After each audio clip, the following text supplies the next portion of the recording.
bad day to be a pack of Lorwyn Eclipsed, I'll tell you that. Chat, hello. Good to see you. How you been? Feel like I saw y'all just last night.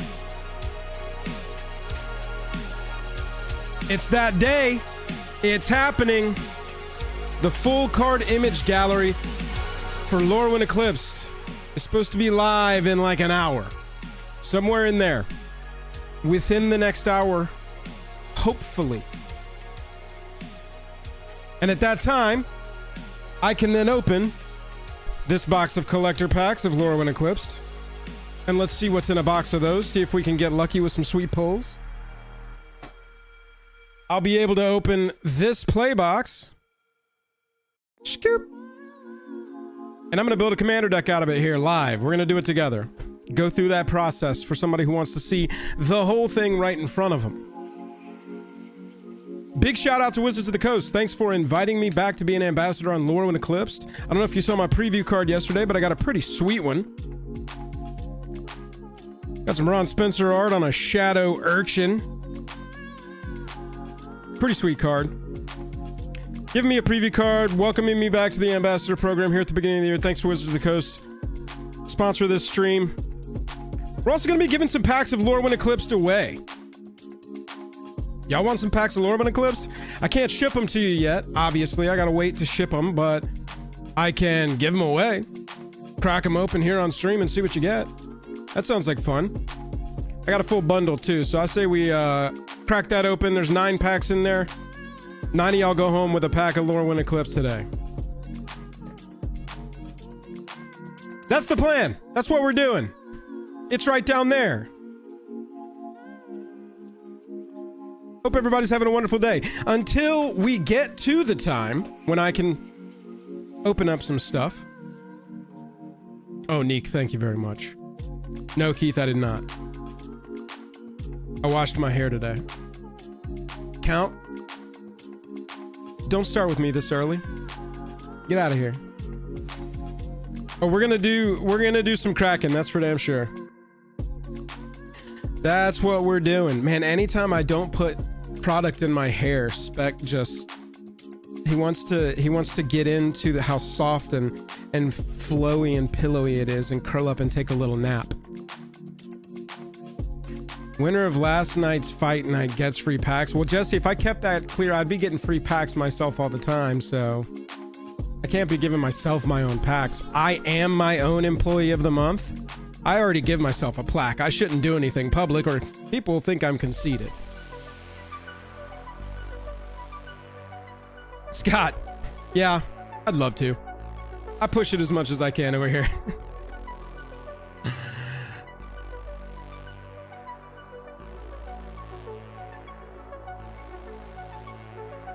Wolf, what up? Can you have a pack of Marvel superheroes? Aeropresser, bro. If I had them, I would give some away. I'm very, very much hoping to be invited to be an ambassador on that set, to say the least. I'm grateful for any opportunity I get from them, but kind of want the Marvel one. Kind of want the Marvel one. But I think the process for getting approved last time via the Marvel machine over there, a little rough. A little rough. Aeropresser. That's a good question. I think Boros. I think there's an argument for Mardu. I think Mardu.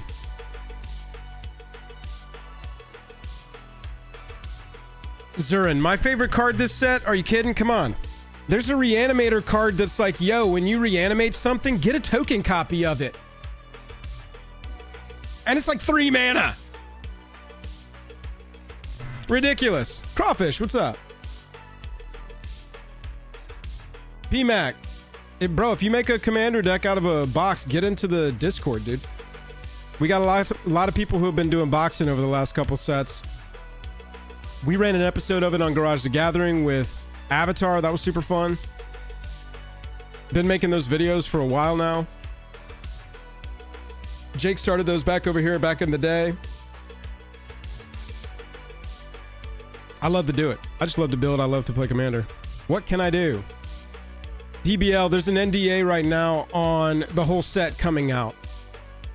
I've got, as an ambassador of the set, I've got some product that I can open up, but we have to wait for the full card image gallery to drop, aka the NDA.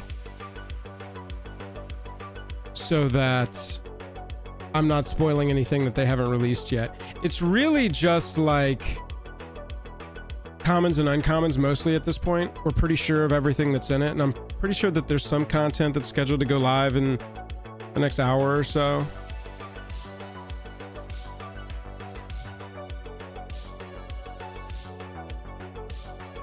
I haven't no, I'm probably done with that, at least for the time being. And probably on drip too. Like, if I did come back, I'd probably if I did get back to doing that, I would probably explore Whatnot or something.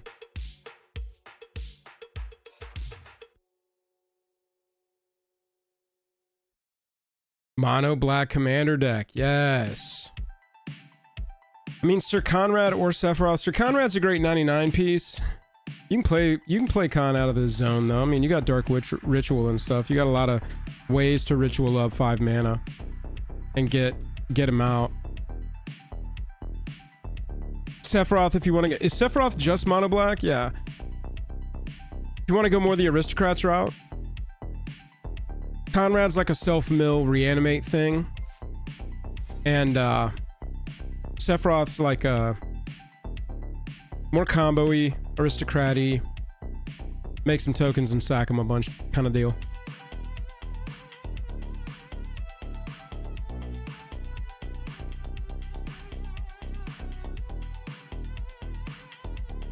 Sephiroth's good, man. Low mana commander that does a lot of things, can flip and do even more things. No, Churro, I think it is released. I saw Seth talking about it. Let me see if I can find it. Oh, is the whole set out? 1, 2, 3, 4. It's on Scryfall. Chat, are we good to go? I just went to Scryfall to look up that card, and this looks like the full set. Let's go to Wizards. Are we there, chat? Was it that easy?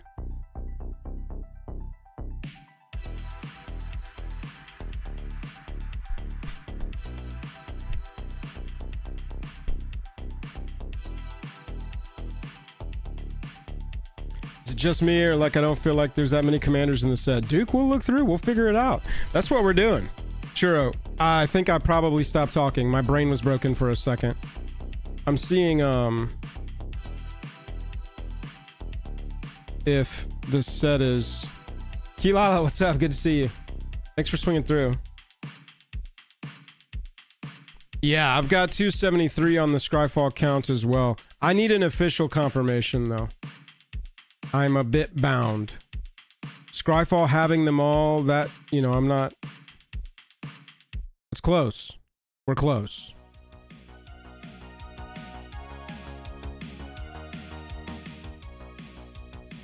Yeah, absolutely, Jordan. So, at a pre-release, you're playing a format called Sealed. So with Magic the Gathering, and this is very high level, okay? But I feel like this is always the easiest way to explain this to people.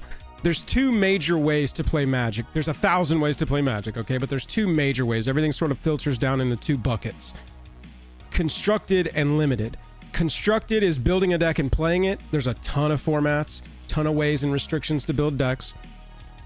Constructed is build a deck and play it. Limited is get some product, build a deck in the moment, and then play it against people who've done the same. So the big two ways to do that in the limited bucket, so you got constructed, you got limited. The big two ways to do limited, that breaks down into draft, which is open a booster pack, pull one out, pass the rest of the cards, receive some cards, pull a card, pass them, receive, and that's how you get the deck. And then you got sealed, so you got draft and then you got sealed. which is here's 6 booster packs.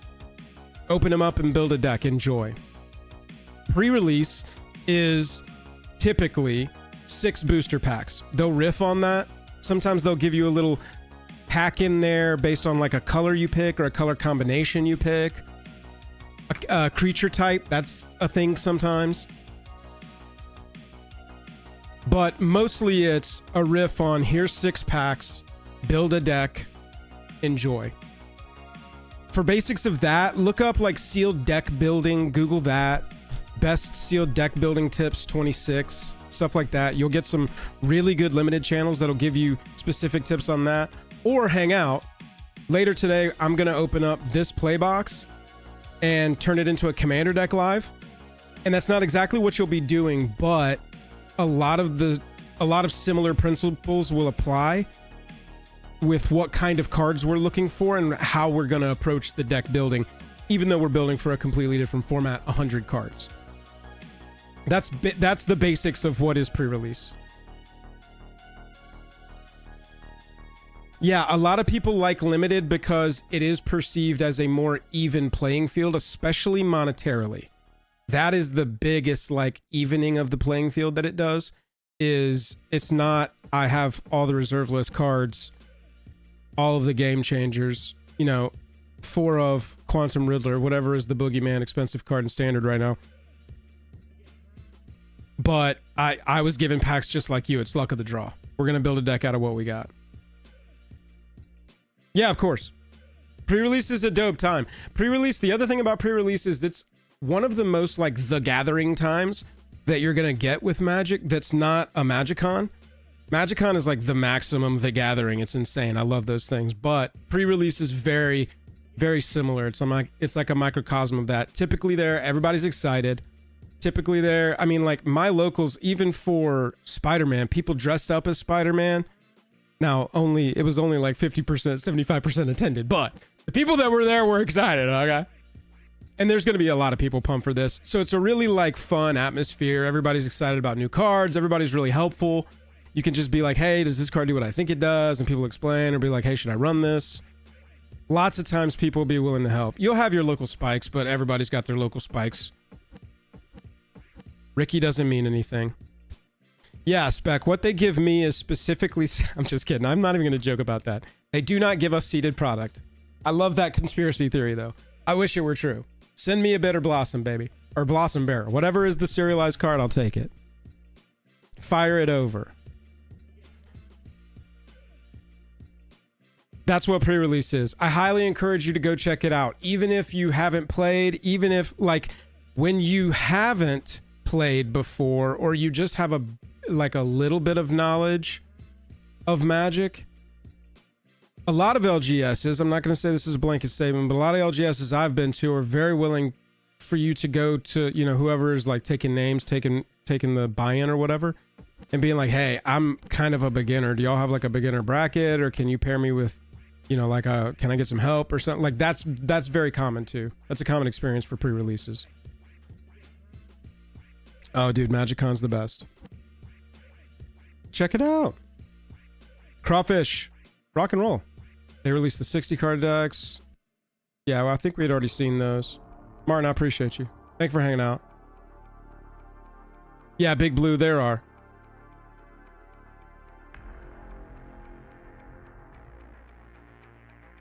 You got some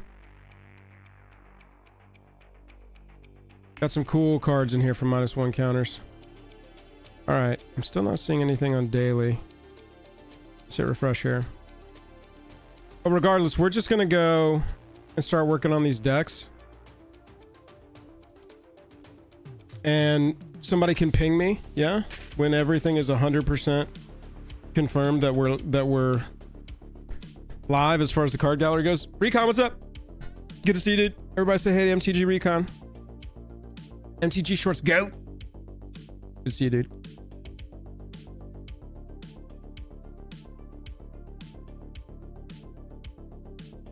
Yeah, Ito, that's been my experience too. Those are the ones too where it's like, within reason, I'll leave in especially the first couple of rounds, like take backs, you know, hey, can you help me explain it? Can you help explain to me what this card does? Stuff like that. That's pretty common too. Now when we get into like round 3 and 4, you know, and we're in the top seats, that's when you know, it's like, all right, you want to be competitive? Let's rock and roll. And you can have that experience too. So it's like got that little mini tournament. It's just got a little bit of something for everybody. New people, experienced people.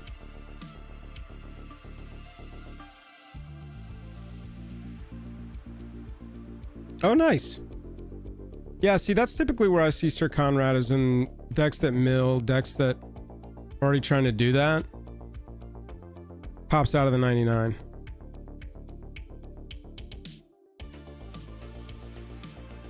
Yeah, this has got to be Lorwyn full set. Let's just search that.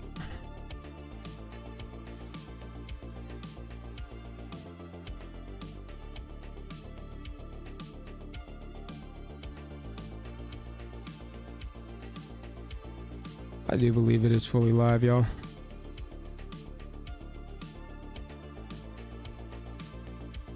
I mean, Adam, Ashling's a very powerful commander. The more elementals that are 5 CMC or more that are worth playing, the better. You're cheating mana costs with that commander, and so best thing to do is take advantage of that. Not trying to evoke a 3 cost evoke elemental for 4, you know what I'm saying? And then so far, Spec, did you activate the 5 mana and keep a token? I think you did, right? It's got the Timeless Lotus in there, which is nice.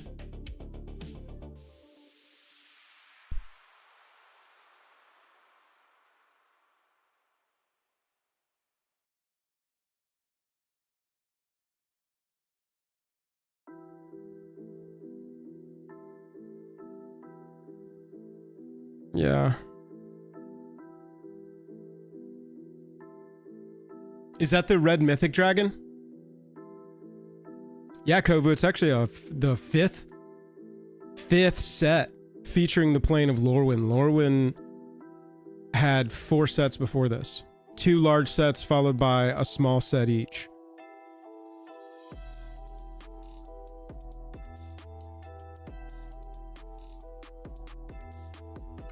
Spine Rock Tyrant of Discord.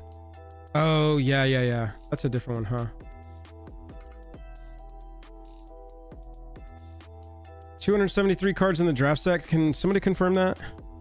That's 274, 273, 274. That's 283, 284, 296, 297. We're gonna open some packs, y'all. This is all out. 347. That's 352. That's all the extended cards, 353 through 361. No, 81. Yeah. 78, 79, 80, 81. This should be 82. Yep. That's 91. That's 92. 401, 402. All the way up to the buy box promo. Yeah. Tell me this is working. Top down's working. Man, that was a problem last night, huh? Yeah, that new red mythic dragon. Okay, I'm just gonna... Okay, you got it, Spec. That's perfect. I mean, I'm looking at the full set here. 401, 391, 392 to 401.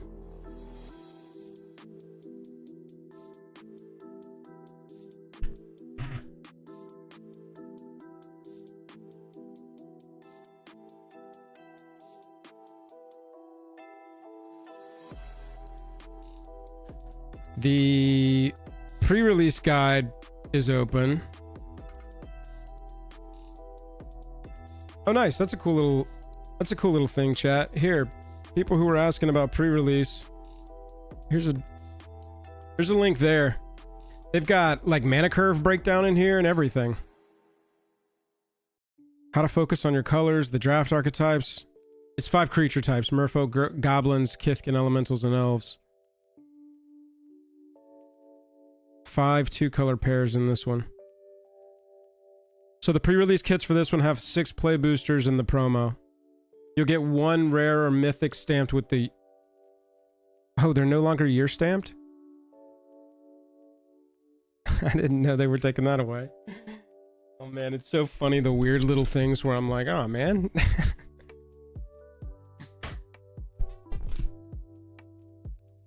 Did we already know that? Did we already know they were taking the year stamp off the pre-release promos?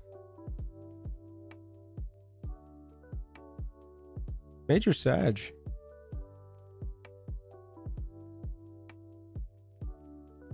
That was such a fun little reminder. So back in the day, chat, if you haven't played, if you've started playing in the last few years, when you go to a pre-release, you get 1 stamped promo. And in the last couple of years, they've just been stamping the year on there. Yeah, they said that already, PMAC. I missed that. They've just been stamping the year on there. So you'd get like a 2026 stamped mythic or rare from the set. Before that, they would stamp the exact date of pre-release on the card. And so it would be like, you know, September 28th, 2022, 2021, whatever. Yeah, Zaber, that's what I'm saying. It was always just a nice little, it's just a cute little thing. It's not, they have been going through and cutting the stuff that's like cute little stuff. They haven't been, you know, because nobody's buying a commander deck because of a collector pack, the sample pack. Nobody's going to a pre-release because of the stamped card.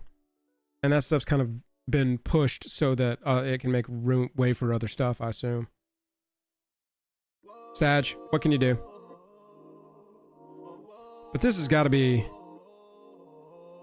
Here's the release notes.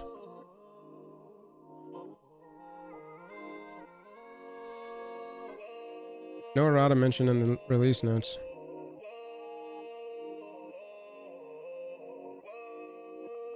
Like remastered sets. Hey. We had a good run with those. Right? Those were pretty fun. I think we were getting a little tired of them. What were they going to do next?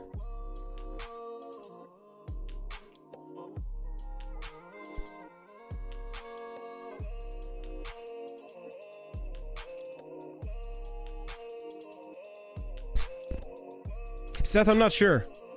It just said they're not year stamped anymore.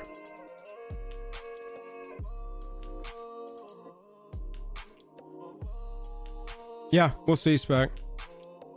I think it's being spread among pre-cons, special guests / bonus sheets, and secret layers. Yeah, Zano, not sure. We'll have to see if there is any... If it's denoted at all on there.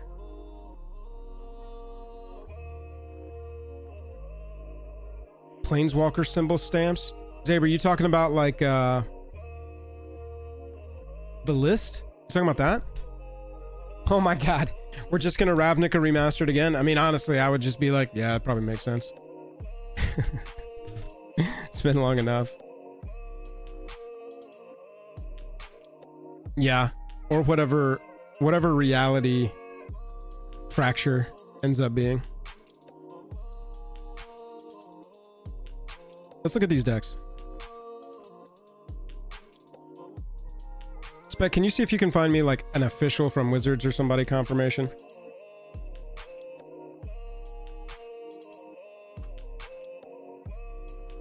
If you have the time today.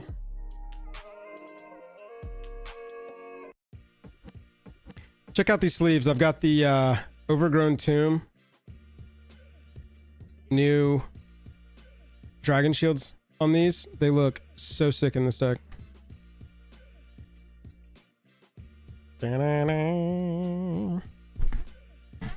Need to upgrade this thing.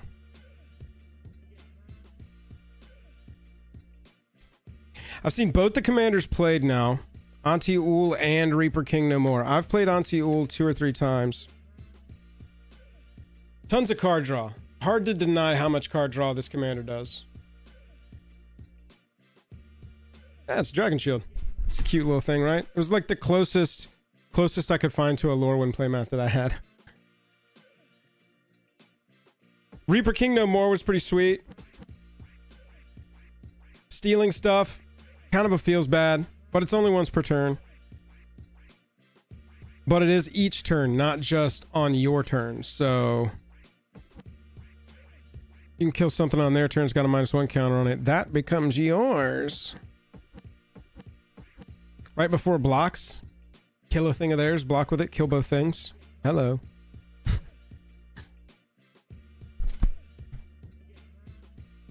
My upgrade video will be coming out next week, but I wanted to get a head start. Monkey Brains, yeah, I believe that they can be ordered now.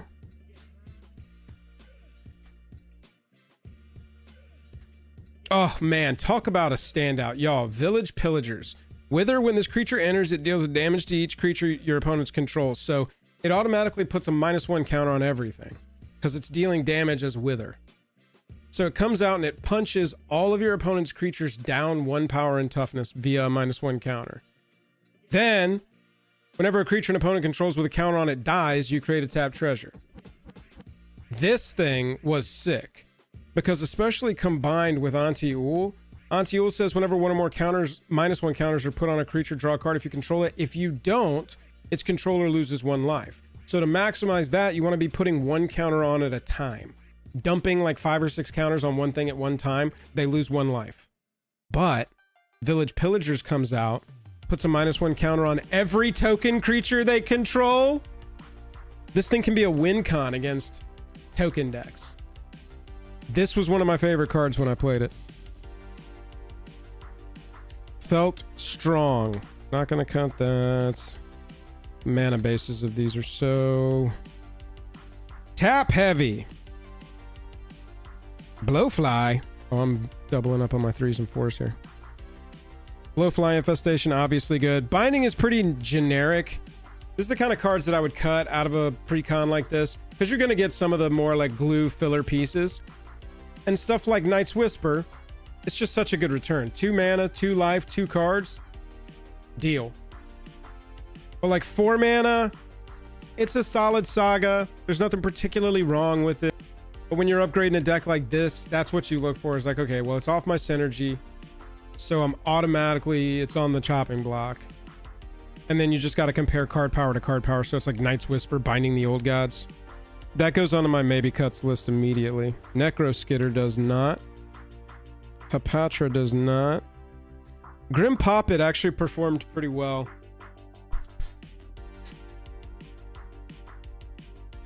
Oh yeah, I mean, dude. Maha is actually an interesting card in this deck. So this thing is cool. It's expensive as all hell. And you only get 3 activations on it, but it's such a good sponge for -1 counters in this deck. Because you can just take them right off. And so it's interesting. This is the kind of card I would leave in here, but I would make like... I'd make some room for some reanimation. So that you could potentially discard it and get it back. This is a maybe. I'm going to put my probably nots and my maybes here. Sinister Gnarlbark. This is one of the better new cards. 0/4, beginning of your in-step draw card. Blight 1. That's lovely. That is super lovely. Grave Veneration's fantastic. This is the kind of card you want to be looking for if you're playing the Anti-Ul version of this. When this creature enters, put a -1 counter on each creature. That's a lot of life burn for your opponents, and that's a lot of card draw for you potentially.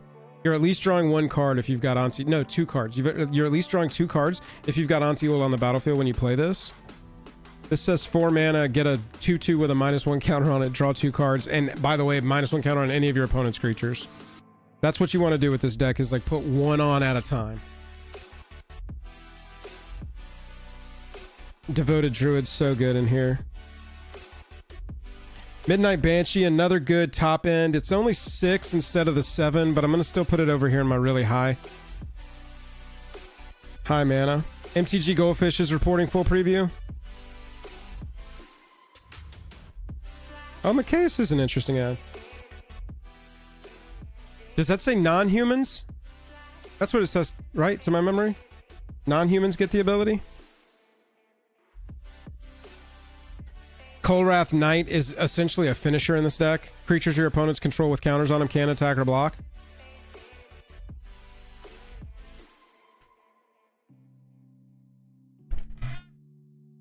Oh, Black Sun Zenith, so good, dude. You can just pay 3 for this. Draw some cards, burn some life. Yeah, it's non-humans. Yeah, so Machias would actually be really sick in here then. I'm gonna put that high mana. Scorpion God, so good. That card came out. Putrefy. See, this is the kind of generic stuff. It's it's really good. We'll probably end up leaving it, but that's what I would consider for cuts. Tree of Perdition. Talk about a card that doesn't look like it's on theme, but it can just soak up so many -1 counters. Slap the Tree of Perdition. This baby can fit so many -1 counters. And the more -1 counters on it, the better it gets. Hard to say that about a lot of creatures in Commander. Tree of Perdition, 100% staying. Fire Covenant's decent, but we're not gaining a ton of life. It's pretty, like, self-immolating.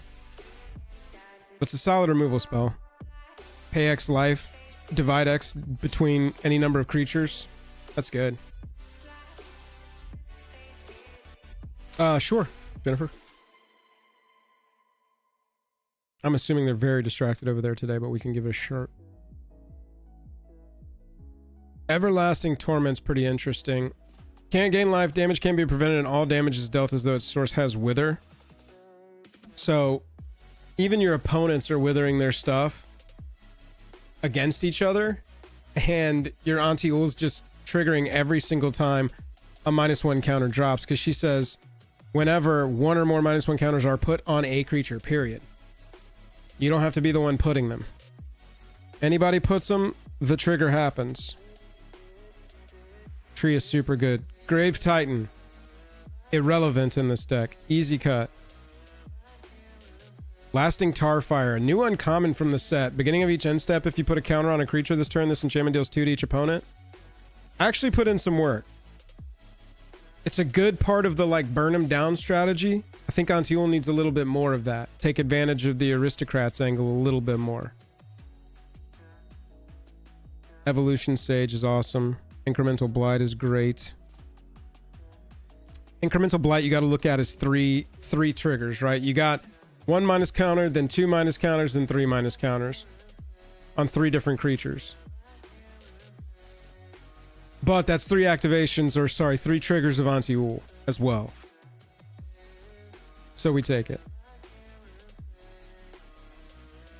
Carnifex Demon, exactly what we want to be doing. Put a -1/-1 counter on each creature via its ability. Yeah, boy.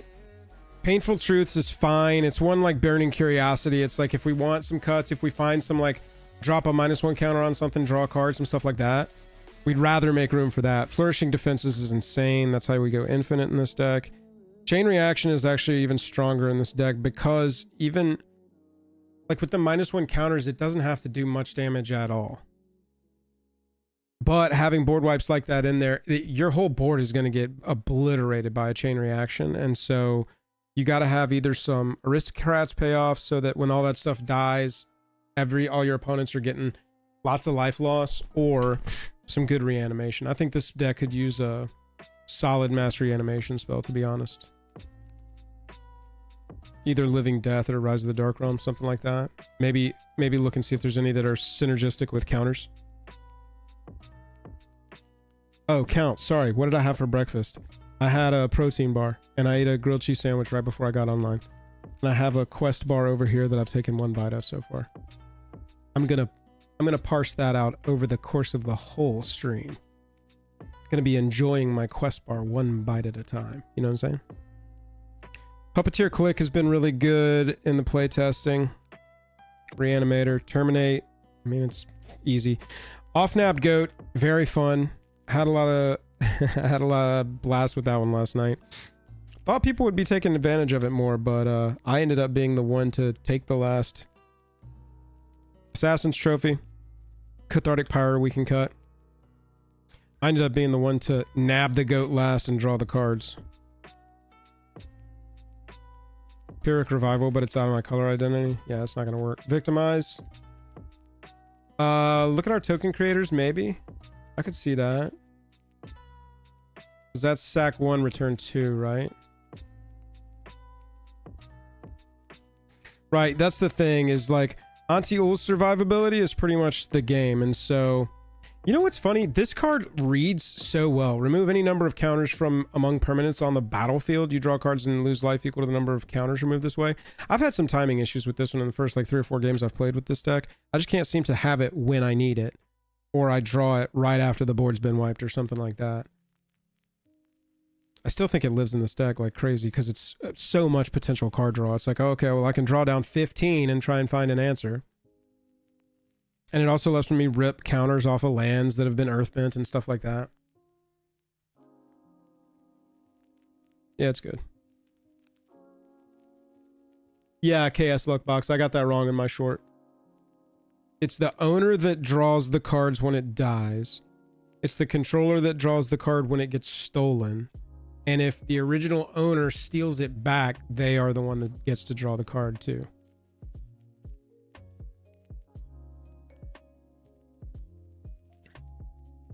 Spinerock Tyrant. Is that one of the new ones? Yeah. Whenever you cast an instant or sorcery with a single target, copy it. If you do, they gain Wither. You can choose new targets for the copy. Any idea how the Spinerock Tyrant would work with cards like Scourge of Valkus or Wrathful Red Dragon? So Spinerock Tyrant is only... Oh wait, hang on. I do need to read Scourge.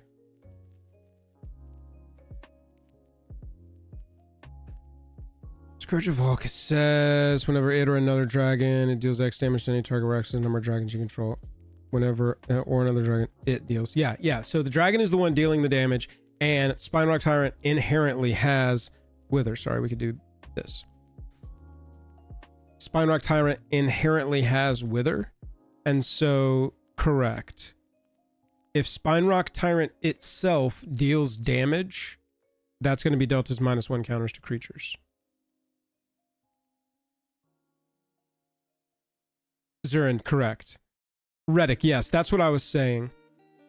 Chris, I'm an ambassador on the set. Reddick, that's what I was saying is, this is what we confirmed last night because it read a little weird, but it seemed right that me, the owner who played it, if it gets stolen, I can pay 1 on my turn to steal it back. Because at that point, off nabbed go. Let me show you all the wording on this one.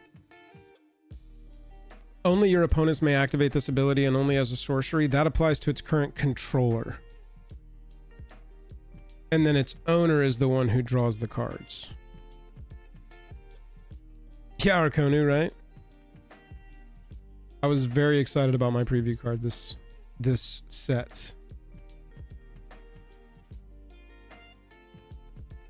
And so typically, you know, the last person to take this would draw a card, put a -1 counter on it, and if it dies, I, having played it, would draw 5 cards. But last night it worked out that it had 4 -1 counters on it, and it got to my turn, and I paid 1, drew a card, gained control, put a -1 counter on it, drew a card via Auntie Ul's ability because I put a -1 counter on a creature I control. So I drew 2 cards when I took back control of it, and then because it had 5 -1 counters on it at that point, it died. All of my opponents lost 5 life, and I drew 5 cards. And so for 1 mana, I drew 7 cards, and everybody lost 5 life. It was fun. It was a pretty good move. Pretty good move if you ask me. Oh, it's goated. Come on, Reddick. You went there. Let's see what else we got here. Woodland. Contagion Clasp stays for sure. Harmonize is fine, but again, like kind of on the cut. So like these are the definites I would say at this point, and these are my maybes.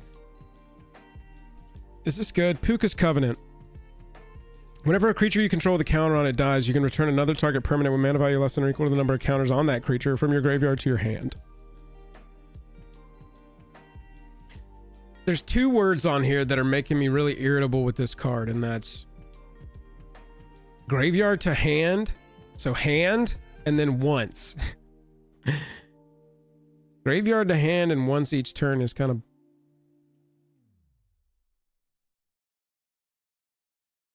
I think we end up leaving it in, though, for the playtest. Man, here's one. Typically, I don't like to cut new cards from these decks, but this is one for me that it's like, I don't think that this is doing what I want it to do for this deck. Yes, I'm getting energy, I'm getting charge counters when I'm dropping -1 counters on creatures, and it's a 3-mana mana rock. But sacking it to make a bunch of 2/2s that are tapped for 5? Unfortunately, that's one of the cards I would end up cutting. Liliana Death Wielder is way too expensive, CMC wise, for what it does. Because basically you're paying 7 to put 1 -1 counter on a creature, or just destroy a creature that's already got counters on it. And then she'll be at 2 for 7. Oof, that's a cut. Massacre Girl, yes. Yeah, I know Puka's Covenant's got some value. For sure, sir. And I didn't even put it in my maybe pile, right? It's just on my, it's on the tilty edge of sure.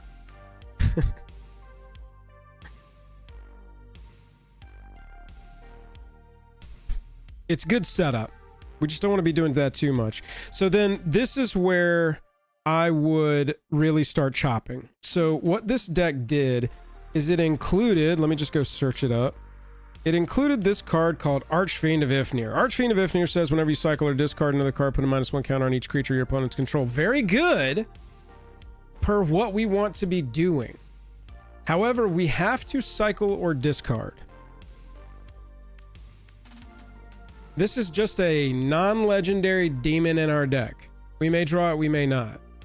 Putting a little suite of discard stuff around it, even if it's good value, I just don't like that at all. Because essentially it's like if I draw the Archfiend, I need to then draw my cycling discard stuff. So I'm de-incentivized to use stuff like Cathartic Reunion, simply because I'm like, well, there's an Archfiend of Ifnir. I don't like it personally. Archfiend gets cut, Cathartic Reunion gets cut. We're in black. We can draw cards. That's a strength of ours. We don't need red card draw. Especially just to enable our Archfiend of Ifnir. No. That's how I feel about it. Vraska Betrayal Sting is super dope. Ignoble Hierarch is the GOAT. Not really, but we'll play it. Pharaoh. So this one's interesting. Last night I played against a Earthbend deck with this. And when I played Pharaoh 4, I got like 48 1/1s. Because when Pharaoh 4 enters, you create a number of 1/1s equal to the number of counters among creatures target player controls. So a lot of times this is going to pull like 5, like 10 maybe, like 5 to 15, somewhere in there will be the average number. 15 would be a high end. Unless you run into a Earthbend deck. And so right now I really like this creature, but I can also see that creature being like, not what I want to be doing. Dusk Urchin, super fun. Skin Render, super fun. Dread Tiller, super fun.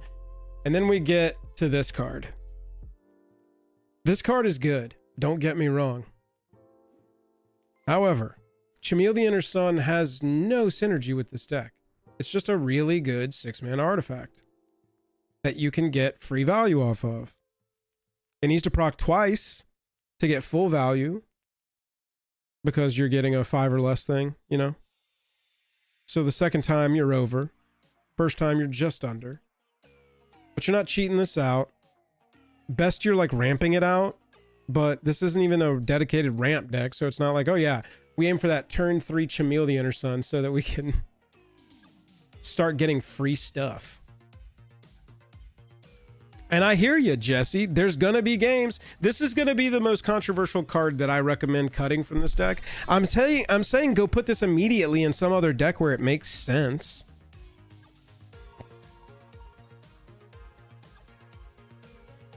It just is like, what is it? Chameel the Inner Sun a staple now?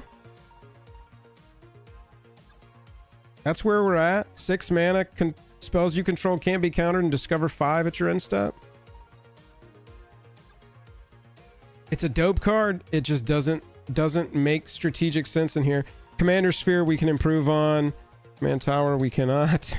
Arcane Signet we cannot. We'll take that. These are all lands, and then we're at tokens. Okay, that's the whole deck. So as of the OG cut here, 1, 2, 3, 4, 5, 6, 7, 8, 9, 10, 11, 12. Not bad. I could put 2 cards back too and just have a nice little 10 card upgrade on this deck. Because honestly, y'all saw us go through the cards as we laid it out. A lot of this stuff is pretty synergistic out of the box, and so you don't have to touch it too much to really tighten it. And then past that, it's like start upgrading the individual pieces with strictly betters, right? Or start getting redundant on some of your best pieces and taking out pieces where you're like, it's good. You know, I could see cards like Skin Render becoming that. This card is so sick. Number one, love the art. I mean, this is just a classic card for me personally, but 4 mana, 3/3, Enters put 3/-1 counters on a creature, especially with our synergy, not bad. But there's got to be something that's like strictly better than that once we get to that point, right? But that's like pretty far down the list of things we need to upgrade when we're looking at cards like Harmonize in a black deck. Like I would put Painful Truth back at this point, because it's like at least that's going to be 3, draw 3, lose 3 for 3 mana. That's pretty sick. I'll take that deal. Damn good deal. 1, 2, 3, 4, 5, 6, 7, 8, 9, 10, 11. And so out of these 11, probably Burning Curiosity I would put back, just because it's got the Blight keyword on it. Exile top 2 cards of your library if this spell's additional cost was played, which Blight 1, we're definitely doing that because we'll get to draw a card. So this is actually, with our commander on the battlefield, Burning Curiosity is pay 3 mana, Blight 1, draw a card, exile the top 2 cards of your library. You exile the top 3 cards of your library, sorry. Until the end of your next turn, you can play those? Yeah, never mind. Sorry, I was so low on that card. That one's going back in. All right, so we are at 10. That looks like a cuts to me. Probably the 2 most controversial here will be Wickersmiths, because it's a brand new card. And Chimmel, because it's really strong. But I think those would be my cuts. Let's take it over to Moxfield. Any confirmation yet of set going live? We'll open this box. We're at 12:37, so I think my email said 1 p.m. Let's go to precons. What you can do on Moxfield, you can go up here to explore, and Moxfield always, as quickly as they can, they are so fast with it. You can just click explore and click commander precons. When you do, it'll bring you to a list of all the commander precons, even some unofficial ones. They will have official deck lists from Wizards here of like precons that haven't been released. Kind of cool. But the new ones are always there. And what you can do, what I like to do is go over here. Got my Blight Curse deck here. This is the official Wizards of the Coast one. You can click more and you can click duplicate. And then you get your own copy. And that's relevant because once you go in and make your cuts and make your changes, you'll be able to go to more and look at, where is it? View precon upgrades. And it'll show what you've done to the deck versus what the precon originally looked like. Pretty sweet little feature to track the history of your deck.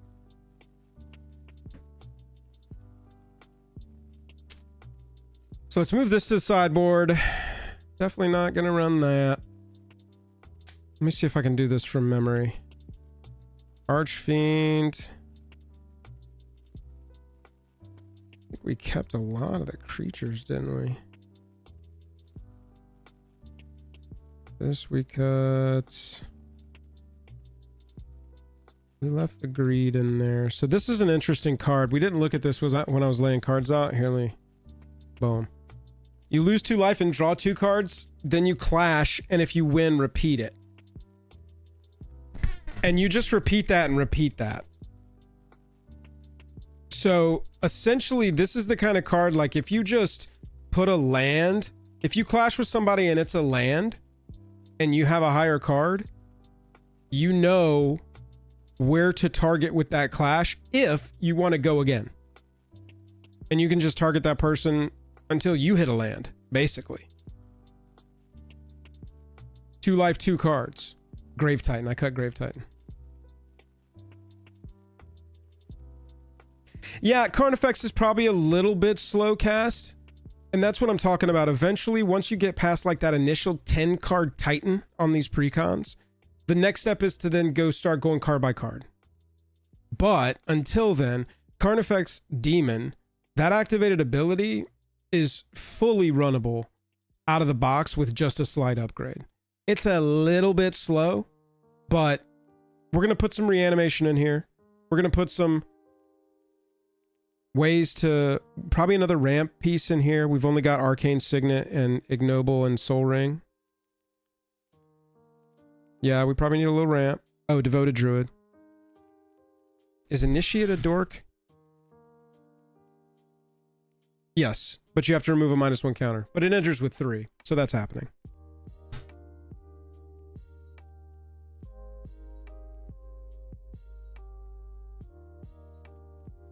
But yeah, I like Hoarder's Greed. Hoarder's Greed is interesting. First time I played it, I wasn't even sure what I was getting into, but...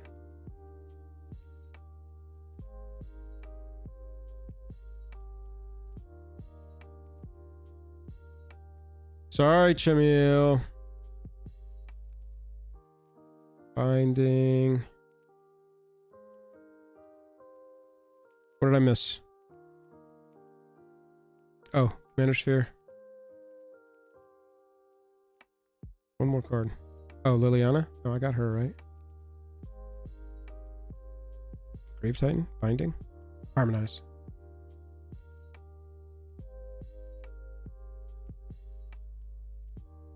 Where are you? There you are. Boom. Alright, those are the 10 cards out. Herd's back. We're not going to go watch any other videos right now, though. Alright, those are my 10 cuts here. Suggestions. I saw some people with some suggestions. I'd love to see them. Now, I think I saw some good ones. Let's get a daily MTG real fast and see if... Oh, that's still the most... News. Latest news. Gotta be...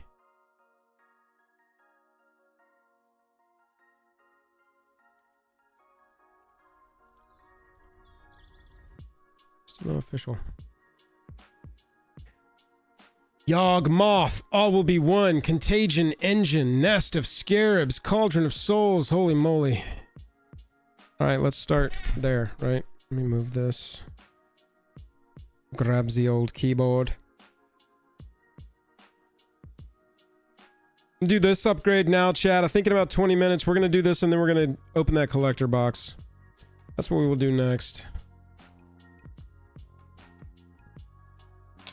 All will be one is pretty expensive, right?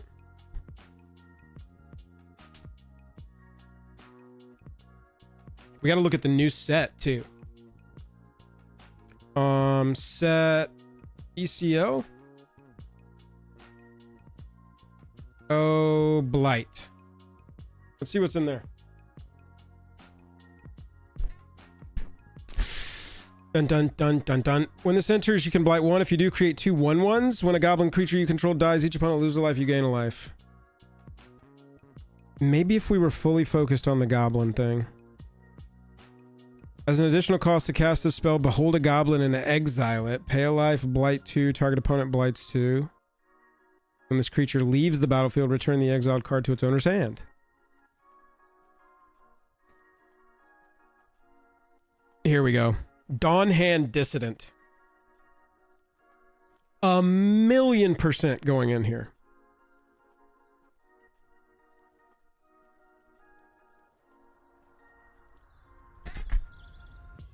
Yeah, Dino, I'm going to keep Anti-Ul as the commander, so I want to be putting single -1 counters on as many creatures at one time as I can.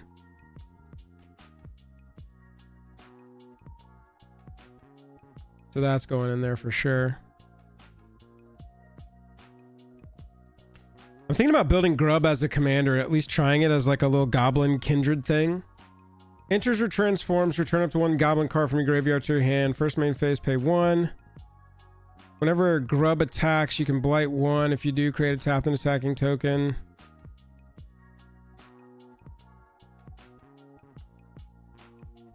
I mean, honestly, that's not terrible. We've got quite a few ETB creatures that are like putting -1 counters on things when they ETB. It's an interesting little upgrade. I'm gonna put that in considering.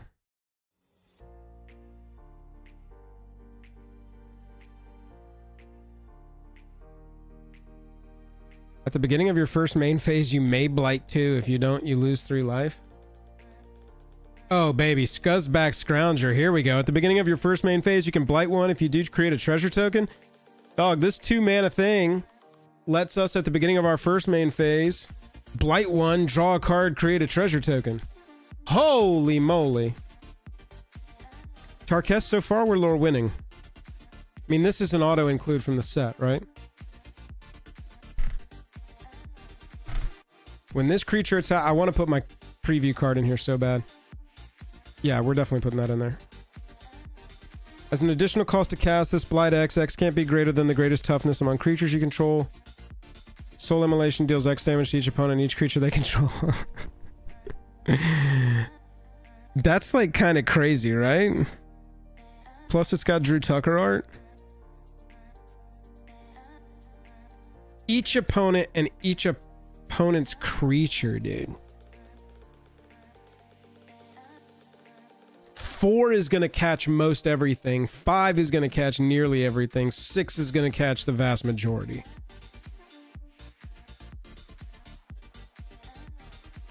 That's what I'm talking about, cool cat. Soul Immolation with our Tree of Perdition. In response, tap Tree of Perdition. That now has 12 -1 counters on it, making its toughness 1. Yeah, dude. I'm gonna... With Soul Immolation on the stack, the additional cost has been paid. Now my Tree of Perdition is down to 0-1. I'm gonna activate Tree of Perdition, take Spec down to 1, and then Soul Immolation is going to resolve and deal 12 to each opponent and each creature they control.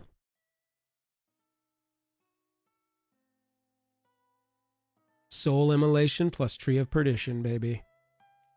That's a 2-card murder somebody combo. Wipe the whole board except for yours. Murder them. Running it.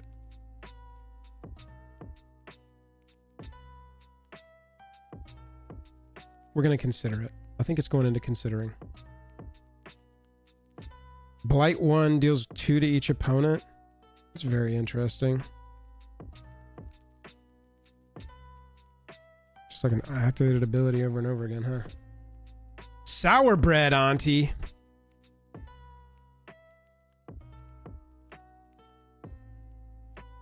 You can blight 2 and get 2 1/1s. That's solid. Not what we're looking for, though. Let's look for the word counter. Am I adding 3 game changers to the build? No, not likely. Zurin, no more can't, just because I don't have a solid enough amount of elves. And I'm building more canned on the side anyway. What's up? I'm actually personally not keeping the Jun deck together. I'm going to take this deck and break it into 3 separate decks. The Joel and Ellie deck from Last of Us, a green-black Morkant deck, and then, like I said, I want to build black-red goblins with Grub and see if I can get it going. When this creature dies, put a -1 counter on a creature. Oh, this is interesting. A 4/5 that enters with 2 -1 counters on it. So when you play this, if you've got your commander on the battlefield, when you put those... Wait, entering with versus putting. I'm not going to get the triggers off my commander, am I? When I play Brambleback Brute. Because it enters with the -1 counters? I need a ruling on that. Put 2 -1 counters on each creature? Yeah, dude.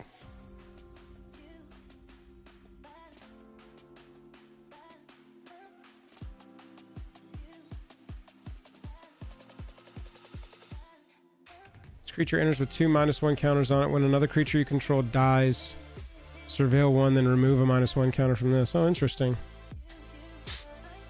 Entering with works, so that would count as me putting. Whenever 1 or more -1 counters are put on a creature. Entering with counts as putting on. Okay, cool. Rock and roll. Gons, what's up? Yeah, no. I'm not going to, Quinn. Morcant's at the head. Bro, I played a Morcant at the head of an unupdated Lathril Precon. And it smacked. That deck does not let people keep creatures on the battlefield. And if they do, everything is smaller than my stuff. Okay, so officially, Brambleback Brute entering with counters counts as putting on. This is a super interesting comment for this because you can just take a counter off it, pay 2. You could keep dumping counters on it, first off, because for 2 mana you can remove them, and you get a sick ability for the removal.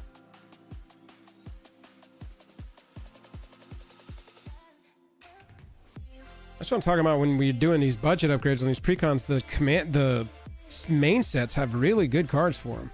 Like, that's a solid budget card for this deck. Love Darkness Descends. Is there any cheaper, like, put 1 -1 counter on each creature? Count Maha seems so mean. It definitely goes in the considering pile, right?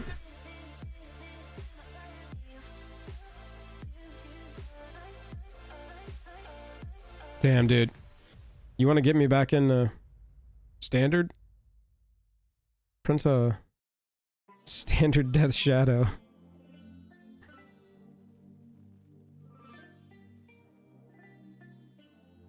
Okay, so I think we got all the counter and counters cards from the main set that I want to run. I'm going to consider that thing. 4 -1 counters on a creature is pretty funny. Instant speed, 3 mana. So we've got 6 cards more we can add. We're very Lorwyn pilled with the upgrade so far, which is very nice. Black Sun Zenith is already in the deck. It comes in the box. Which deck should I craft today for standard? Which will have the least changes, most fun to play? Aaron, I don't know anything about standard, brother. I'm sorry. I'm not the person to ask about anything but commander or collecting cards. I can really help with those subjects. Standard decks, not my forte. Yeah, Quinn. Yeah, we can do that. Unless it's something like the board wipe that I put in here that says specifically you cannot do that. Oh no, I put it in considering. Oop. Soul Immolation. Can't be greater than the greatest toughness among creatures you control, which makes sense for this card.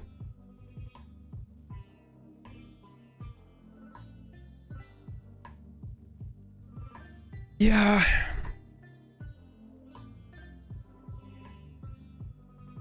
Can I just search O -1 sort EDA truck? Let's go. Oh, we need to search for counter too.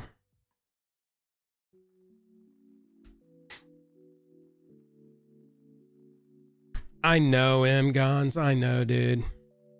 I told y'all when I tweeted that, I was like, please tell me that bad is an acceptable level of being good at Magic to get this card. Contagion Engine is obviously a considering. Yawgmoth, obviously. Well, It probably is. Whoops.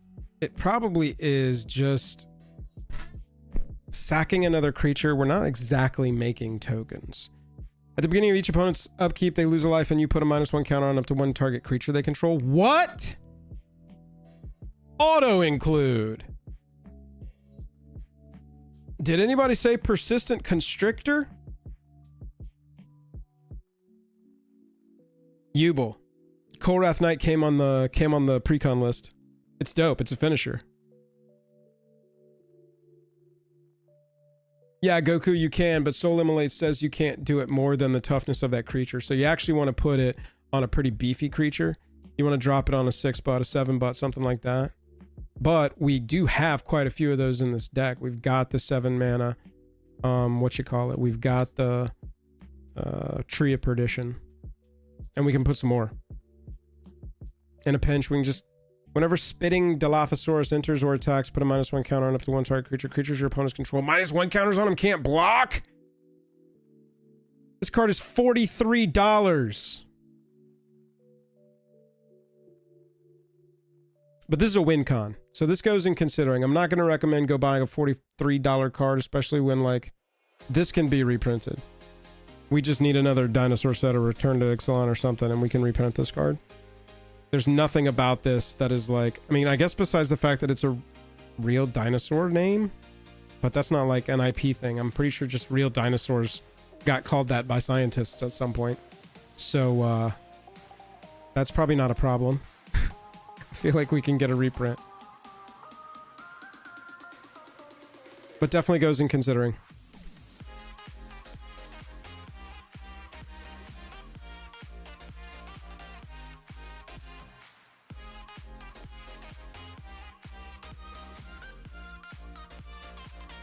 Dylan, I'm going to go read that card again. Obviously, I'm missing something. That's a good note, though. Grim Affliction seems really good, right? It's kind of low stakes with just 1 counter for 3 mana, but instant speed and proliferate? What other stuff do we have that proliferates in black? I know that stuff exists. Oof, Obelisk Spider's a duh. And this is where it starts to get too, right? I was making the point earlier when you're doing these upgrades that first you go through and cut out the stuff that either you just really don't like or it's just completely off synergy, whatever reasons. Typically it's about 10 cards in the precons where you're like, we can do better. That's pretty average. Some are better, some are worse. But then once you're past that level of cards, you get to this point where you're upgrading what you're doing. And it's like, if I ever got to the point where Skin Render's just not performing for me anymore, Obelisk Spider, boom, rotates in. We're going to put it in the 99 from the get, but, you know. I mean, Crumbling Ashes is another one where it's like, I'm not going to tell you to go buy that, but it's obviously good.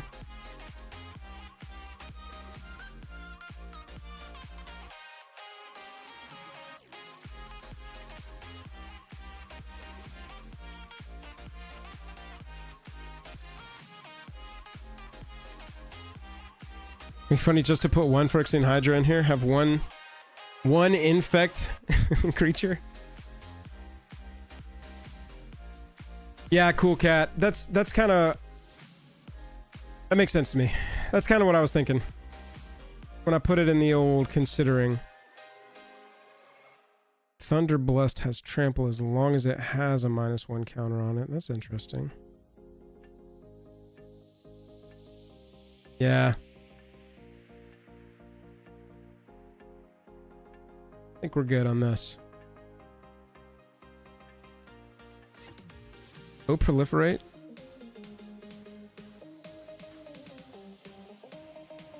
Oh, good land. Cankerbloom's actually interesting, doubly interesting, because you can put a -1 counter on it and it'll survive once. If this was a 1-butt, it'd be a little bit less interesting. But I don't think I mind that. This is really good utility stuff too.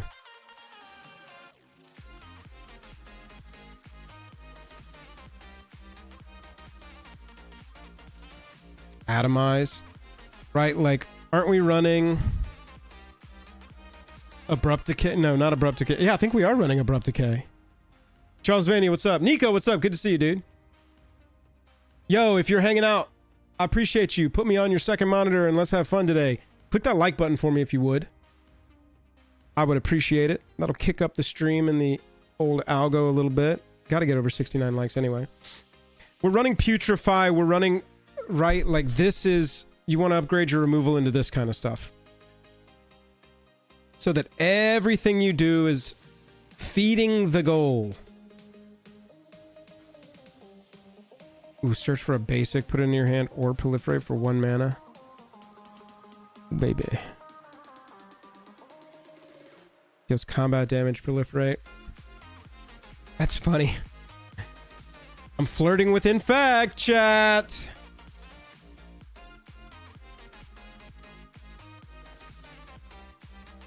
That's a fun, interesting finisher.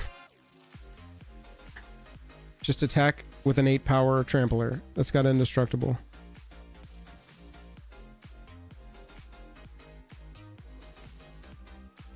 Ooh, smell fear, proliferate, target creature you control fights up to 1. We don't have a lot of big creatures for doing that though.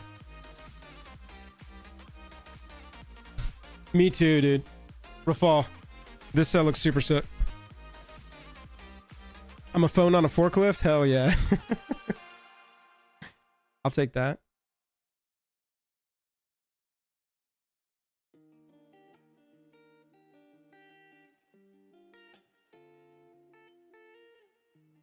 That's interesting. Take Trommel so that anything that gets a -1 counter on it, it just negates it the first time, but we still get to put the -1 counter trigger on there.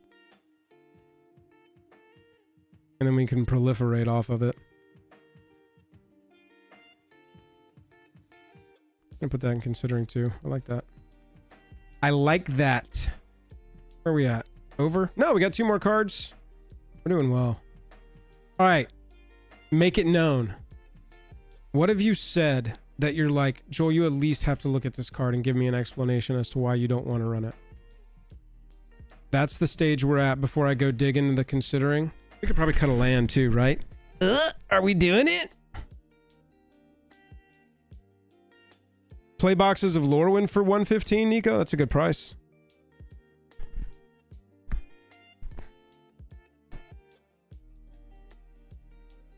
Generous Patron. Enter support to when you put 1 or more counters on a creature you don't control, draw a card. Oh, hello.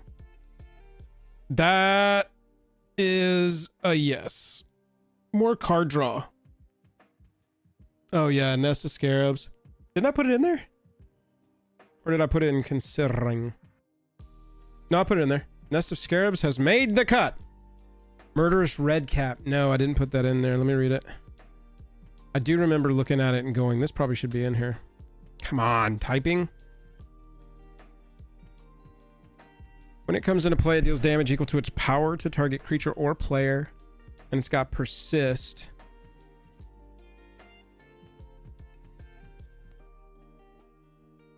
I would prefer if it had Undying. Because honestly, Undying with this deck is kind of crazy, right? Because the +1 counters will get removed by our -1 counters that we drop on it.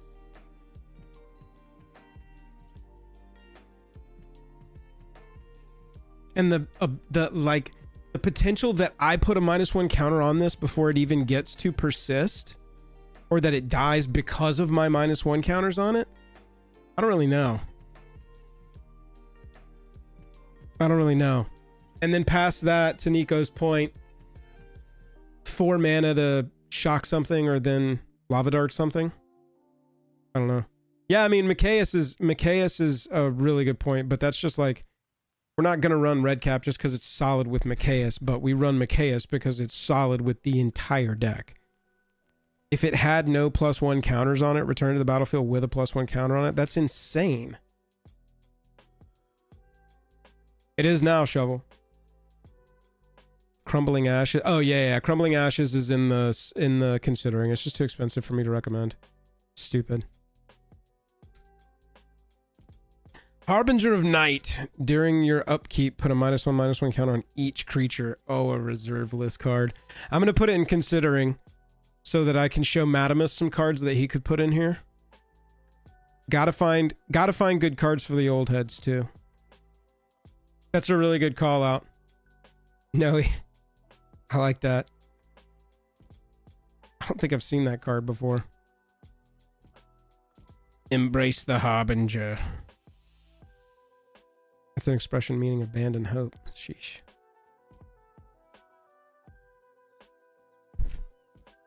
Mic lag issues? Has anybody got mic lag issues? Anybody having issues hearing me? Let me know. We're gonna open this box soon. Does that put us at... We are at 100 now. So we can go to view precon upgrades here. And we can see the 10 I cut. Unique to mine. And then we can see the 10 that I added. That's not a bad pack of cards for this deck, dude. It's a little budget. It starts hinting at some other stuff you can do, like with Proliferate. It unlocks some really sick combo potential. This is... So when I make these videos, I try to think about anybody could be watching these. New player, old player, right? And so much like they design the precons, I try to make sure that the experience for the person viewing it is going to be good across the board. And so that's why one of the first things I do is I go look at the main set, because the main set's going to be super available for the next 6 weeks and after. But especially for new players for the next 6 weeks, right? Like these are very obtainable. You can immediately, probably from your pre-release night, get a copy of both of these and have the deck immediately stepped up. Then you got cheap stuff you can order like Grim Affliction, Darkness Descends, Obelisk Spider, Generous Patrons, only 40 cents. Just got a reprint in Final Fantasy. Oh, Shadow Urchin, also brand new card, main set. I mean, the most expensive card that we're recommending is $11. That's not brand new. And it's Micaeus. Nest is overpriced right now. I might end up in my video. You might not see this one in the 10 because I might swap it out for a card that is not like insanely hype priced right now. Like Nest of Scarabs is. And I'll probably go look at the chart for Micaeus and see exactly what's going on with that price, if it's leveled off or if it's had a recent pop because of -1 counter stuff and the good synergy there with Undying. So if you don't know, a +1 and a -1 counter on a creature cancel each other out. Micaeus' bottom ability says non-human creatures I control have +1/+1 and Undying, which means if it dies, if it did not have a +1 counter on it, it can have a ton of -1 counters on it, but if it had no +1 counters on it, it gets automatically returned to the battlefield with a +1 counter on it. So then the first time we drop a -1 counter on it via our commander or some of our abilities, if our commander's out, we draw a card first of all. But then second of all, it's going to cancel out that +1 counter and remove it. That means pretty much when anything on our board dies, with Micaeus out, it's coming back and we're going to have the ability to influence that to happen again and again. Because we're going to be able to easily remove that +1 counter. That's why Micaeus is good. Mike is like $5.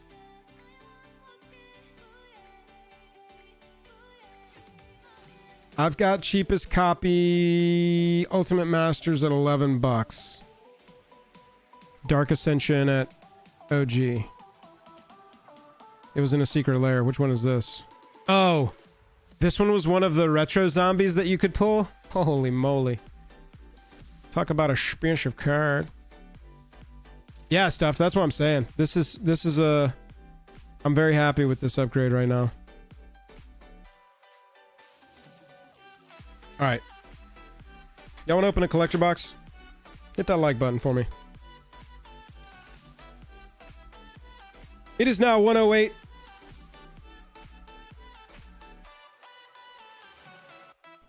We're going to have some fun. Where'd my deck box go? There it is.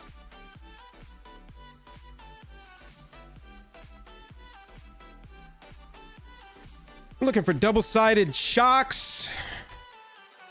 We're looking for fracture foils would be sweet. Jank, what's up? Good to see you. You got here just in time. We just finished up a sweet little upgrade moment on our Blight Curse deck. Got to talk through that one. And now the time has come to open up a collector box of this set. See how we do. Y'all want to see what it looks like? If you're hanging out, hit that like button, hit that subscribe button if you haven't yet. I appreciate everybody watching my videos this week. This week's been a good week for the channel, so I appreciate y'all. Hope you've enjoyed the stuff. It's time for a bite of my quest bar. I'm gonna mute so that you don't have to hear me chew.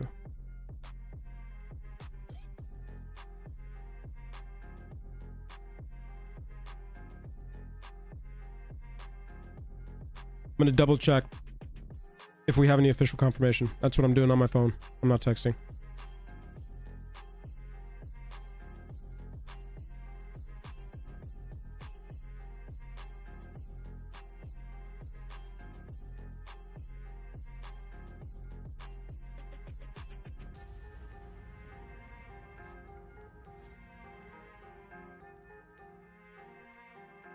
I'm pretty sure we're good to go at this point.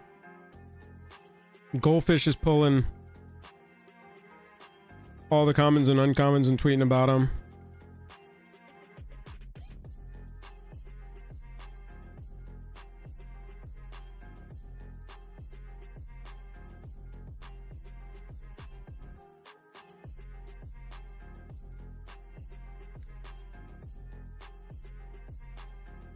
Lord of the Pit.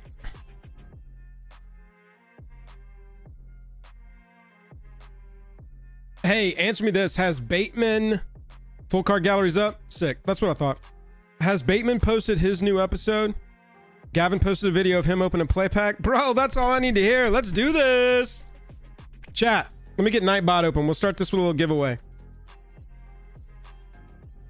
I cannot ship you these cards until after next week. However, I've got a bundle here, courtesy of Wizards of the Coast as well. It's got 9 play boosters in here. I'm going to give them all away.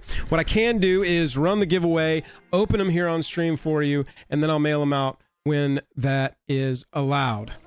I appreciate y'all watching all my stuff this week. It's really been a fantastic week. That is because of y'all, so thank you, thank you. Hashtag... Lorwyn1. Shovel, what's up? Good to see you. Bateman posted at 9 a.m. Okay, good. We're good. There you go. Hashtag Lorwyn1. Type in hashtag Lorwyn1. And the first giveaway is going to fire. And then we're going to get in this collector box. Looking forward to a fantastic 26, y'all. Got a lot of plans. Got a new channel idea I want to launch. Obviously, Garage the Gathering is going to keep on rolling. We are in the middle of scheduling out our first batch shoot for the beginning of February. If you're an MTG content creator and you're going to be in LA area, or you want to put yourself in LA area, one day we'll be able to pay our guests. One day.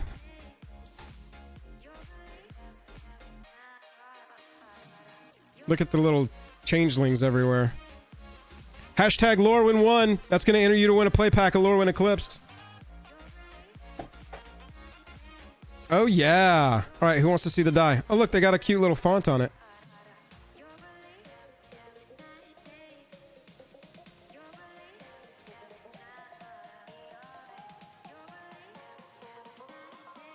Look at what everybody else is typing, Arconu. Oh, it's got a little changeling eye. This die is every creature type. Oh, my gosh.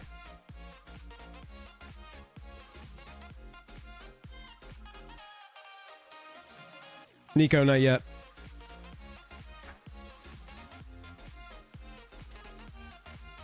I can ship outside the US to the winner, but I can only ship your, like, rare and a couple of cards.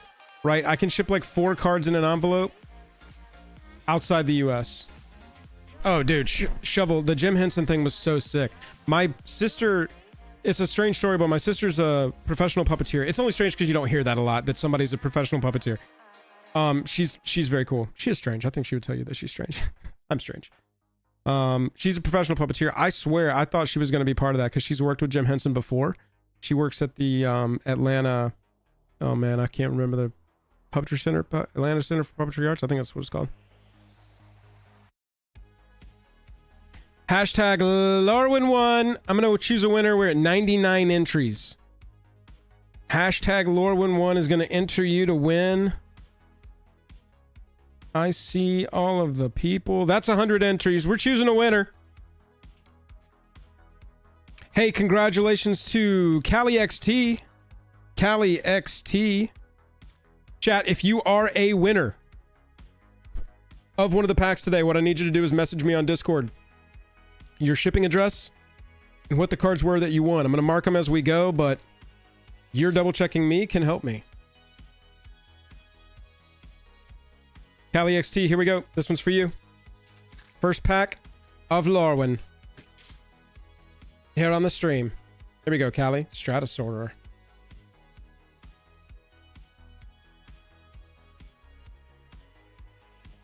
Man, these packs are fun to open. Look at the art, dude. The treatments, the art. Omni Changeling. Eclipsed Boggart. Scuzzbag Scrounger. We just upgraded with this card. And a foil Midnight Tilling. A little tree folk in there and a full art island. Cali, thank you very much. I'm going to grab some sleeves real fast in a marker. I'll be right back, chat. And we'll get this first collector packs opened up.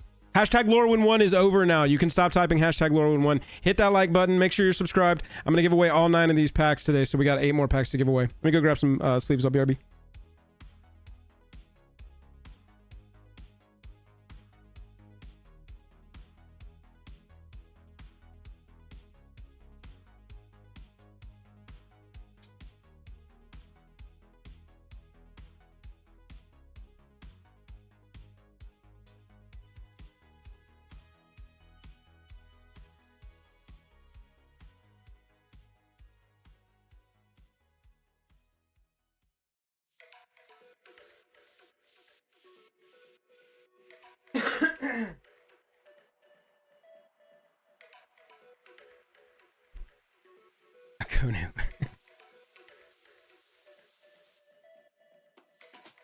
Oh man.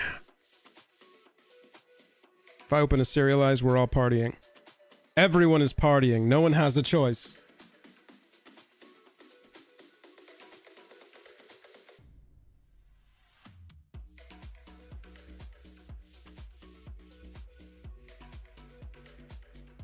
Cali, just make sure that you message me on Discord.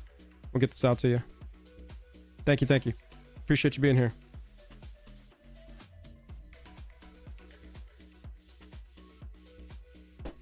Okay, shall we open up a collector box of Lorwyn Eclipse and see what is within? Thanks for the subs, y'all. I hear y'all coming through. Oh yeah, Jank hits him with the reverse Uno quite often. Boggs Slithers Embrace his nuts for anti-wall. Nice. Yeah, you got it, Cali. I got 8 more packs I'm going to give away, chat. Appreciate y'all hanging out. Let's spread some love. Wizards came through with the product for ambassadors this time. Gotta make sure everybody gets a little piece. Here we go.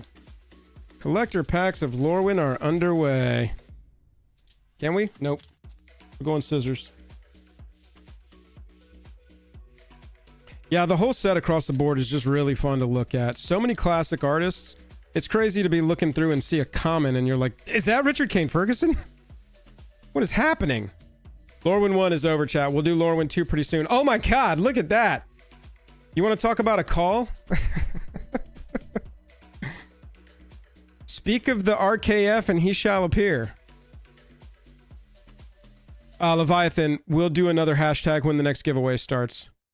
Scarblade's Malice. Shore Lurker. Chaos Spewer. Blossoming Defense. Look at that art on Blossoming Defense. That's pretty cool. Lorwyn 2 hasn't started yet, Dr. Oxo. It won't accept it until I activate it, so give me a second. See her. There's the planes. All right. Pack foil is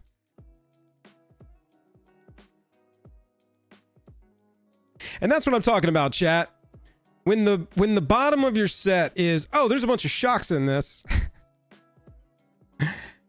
We're not going to complain about a foil steam vents. Ever. You're not stupid, Roxo. You're just eager.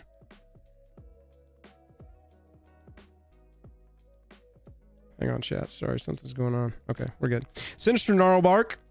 Cool extended card. Formidable Speaker. Okay. Got the Elf Druid. Got the World Champion. Glenalendra's Answer. Got a Showcase Mythic. Can't be countered. Countered all spells your opponents control and all abilities your opponents control. Ugh, this is a spec card. Ugh. And we got a Grub Storied Matriarch back behind there in the foil. Just talking about building this commander. How fun is that?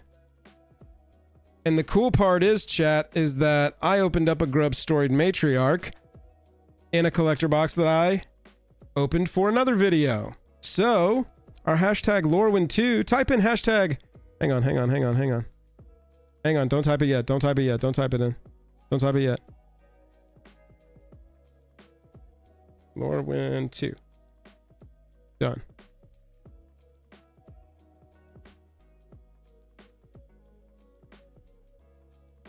Hashtag Lorwyn2. Yeah, there we go. Hashtag Lorwyn2. I'm going to give away this grub. You want to win a foil Grub Storied Matriarch from the first pack? Hashtag Lorwyn2. That'll enter you to win a little Goblin Warlock. Jesse with the $10. All hail your stream, Monarch. All hail your stream, Monarch. I need some crowns in chat. After you type hashtag Lorwyn2, and you make sure you're liked and subscribed, make sure you type a crown into chat for your Monarch, Jesse Colvin. All hail the stream, Monarch. All hail. Berglins, RIP. Last night while we were playing Commander on chat with the patrons, playing Commander on Spell Table chat with the patrons, unfortunately, Jank's level 60 rogue named Berglins died.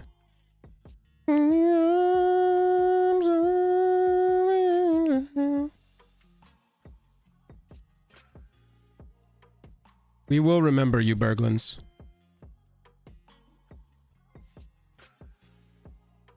Jesse, thank you very much. All hail the stream, Monarch. All hail.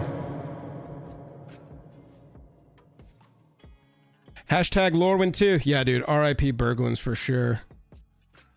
R.I.P. in pieces.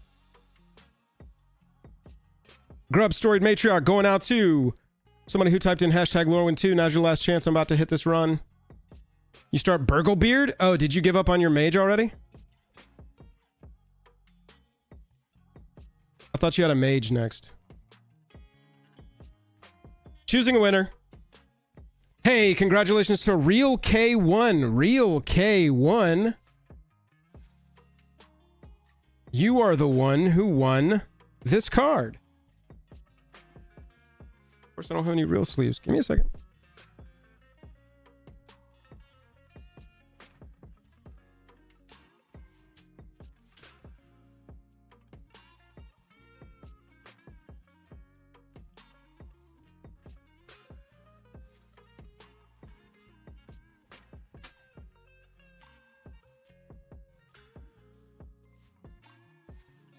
Hey, Real K1, congrats.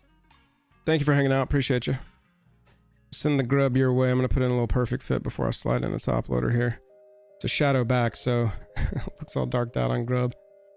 Notorious Auntie. Real K1. Congrats. Hey, if you win anything today, chat, make sure that you hit me up on Discord. DM me, say this is my mailing address. I won this. This is my username. Let's keep it going. Boom. They got Real K. And again, I cannot mail this stuff out for like a week or two, so don't expect this stuff immediately, but do expect it. And if it's like February and for some reason you haven't seen it, ping me. But that shouldn't be the case. I mean, honestly, pack 1, that plus the grub, foil steam vents, Gnarlbark, formidable speaker, and Glenalendra's Answer, like that's solid. This is really only applicable in like Tree Folk or Blight decks, -1 counter decks, but sweet pack.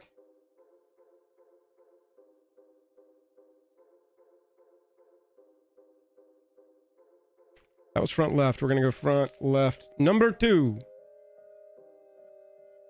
Matt, I wish I did.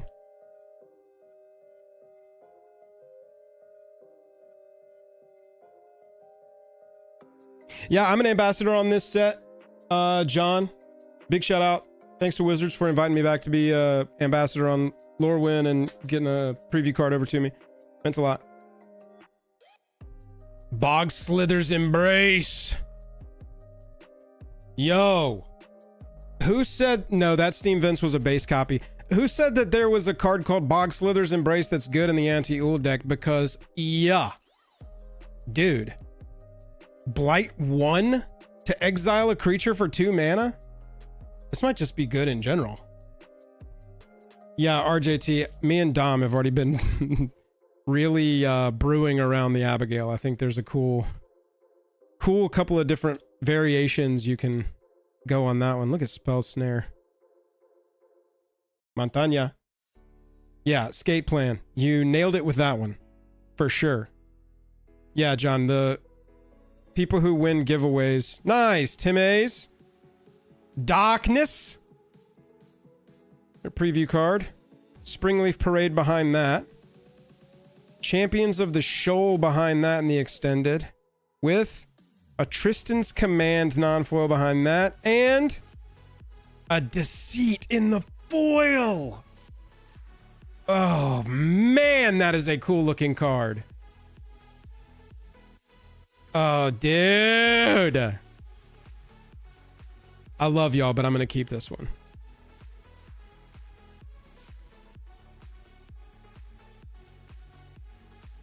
That looks so cool. When it enters, if 2 blue was spent to cast it, return up to 1 target non-land permanent to its owner's hand. If it enters, the 2 black was spent to cast it, target opponent reveals their hand. You choose a non-land card from it. That player discards that card. Sick. What a cool card. Cool looking card. Yeah, Kev Walker, dude. It's like every rare in this set, you're like, oh yeah, did you notice that that's insert legendary artist magic artist's name?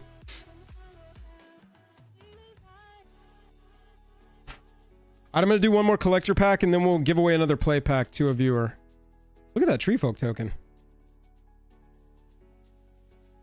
That is crazy looking. Jeff Lobenstein coming through with a token, dude.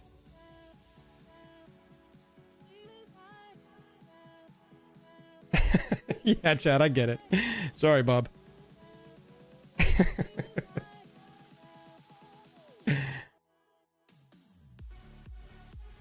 Run Away Together reprint. Damn.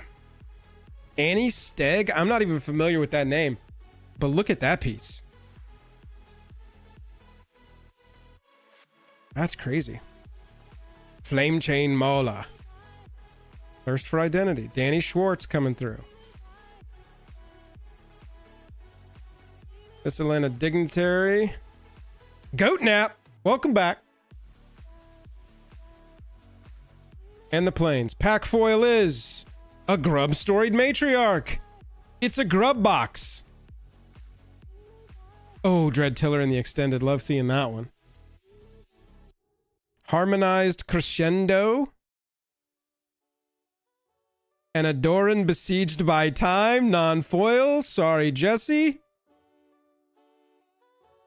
Oh. And a foil Showcase Bitter Blossom.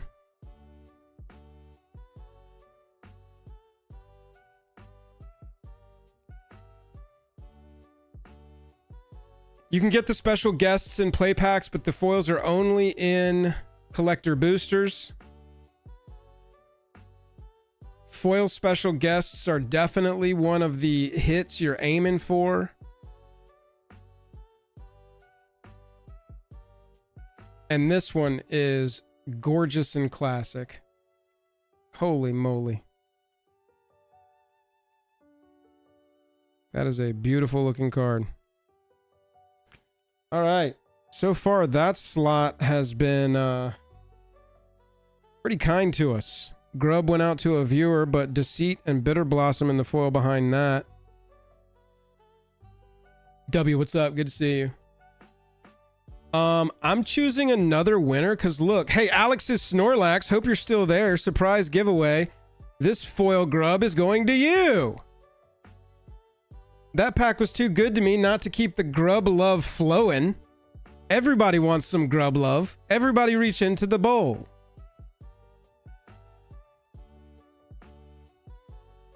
So Alex's Snorlax, make sure you message me on Discord and I'll fire that off to you when I can.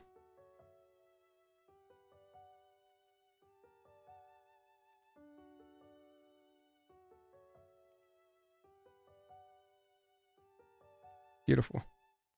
Love that. Love that Bitter Blossom pull. That's what I'm talking about.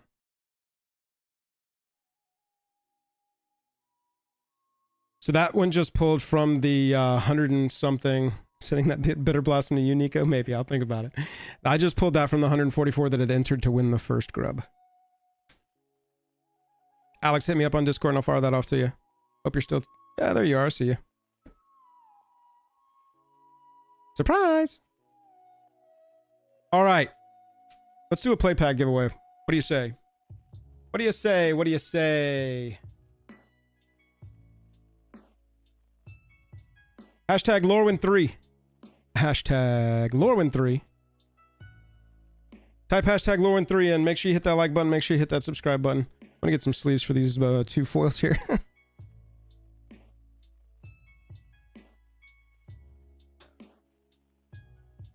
I got some dragon shields right here I can use.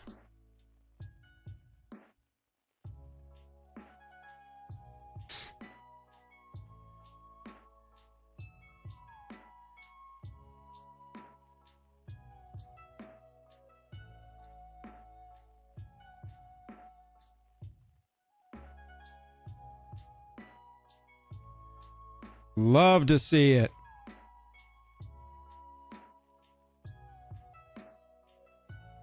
Gotta upgrade for my Dora, my Abzan deck too.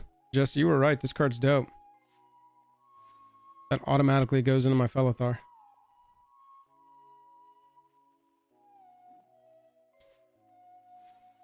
Up to over 150 likes. Awesome. Thanks, y'all. Appreciate y'all. Appreciate y'all being here. This is a fun Friday, man. Love a new set coming out. This is a play pack for the winner, who is Tenuto123. Tenuto123, thank you for being here, and this is your pack. Look at that art. There's so many cards in this set where it just catches me and I'm like, hang on, I gotta look at that for a second. Cut the line and take the catch, then find a little kith to snatch. Tenuto123, this one's yours. Giant Fall. Shimmer Creep, my nickname in high school. Prisma Basher, my nickname in college. Adept Water Shaper, nice. Other tapped creatures you control have Indestructible. With a foil Morkant's Eyes behind it. And a Montagna. Thanks very much, Tenuto123.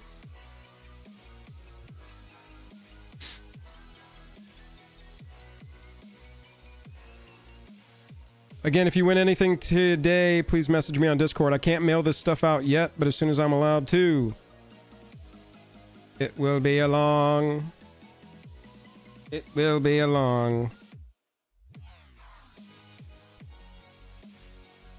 Nice rare. That tapped Indestructible thing's pretty cool. All right, let's see what we got. Yeah, I did it with my hands. I ripped it raw.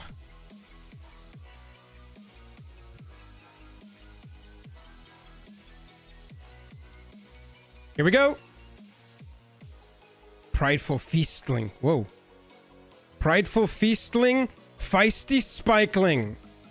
Prideful Feastling, Feisty Spikeling. That's how I warm up my voice for streams. Prideful Feastling, Feisty Spikeling. Prideful Feastling, Feisty Spikeling. Lord. Auntie Sentence.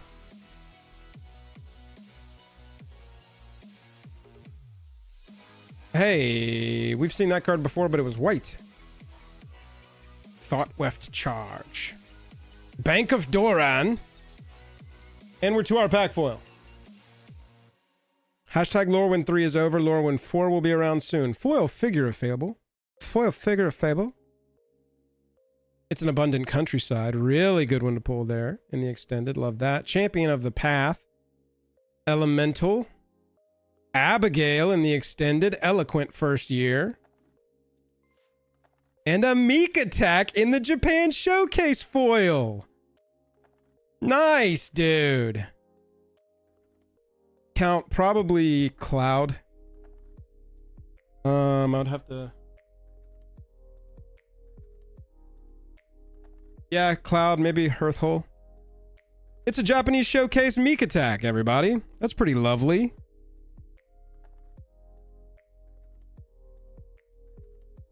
Oh yeah, I got my sleeves over here. I am so like mixed up right now. Here we go.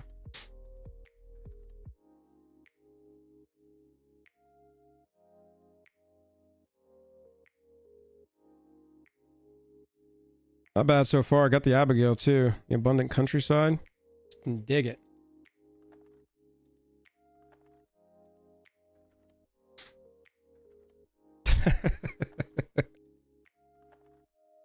Let the conspiracy theories flow. Pack 5 on the left side.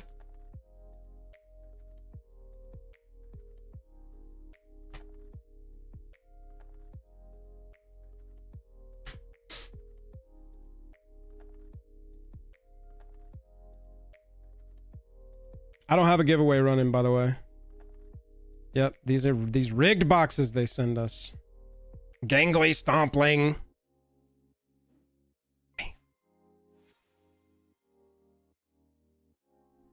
That's a crazy looking goblin, dude. Told you I taste terrible. He's like coming out of a mouth where he's been puked up. Twin Flame Travelers. Oh. If a triggered ability of another elemental you control triggers, it triggers an additional time. Found an uncommon upgrade for that elemental deck. Flame Braider. Silvergale Mentor. And our pack foil is a mirror form. Each non-land permanent you control becomes a copy of target non-aura permanent. Permanently. Oft-nabbed coat in the extended. Hell yeah. I can put that in more decks. Sunderflock costs X less to cast. Rex is the greatest mana value among elementals. It's got flying, and when it enters, all non-elementals have to get returned to their owner's hands. Quite a good upgrade for that deck. Tam, Mindful First Year. Each other creature you control is hexproof from each of its colors, and target creature you control becomes all colors until end of turn. And a foil extended Champion of the Klachan. It's the Champion of the Klachan. Kithkin Lord. New version of Champion. Somebody was asking if Champion was coming back or not. This is what you got. Behold and exile it.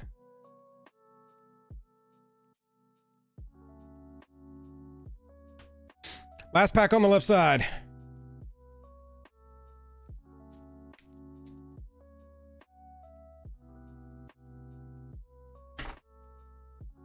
Has this one got the serialized card, do you think?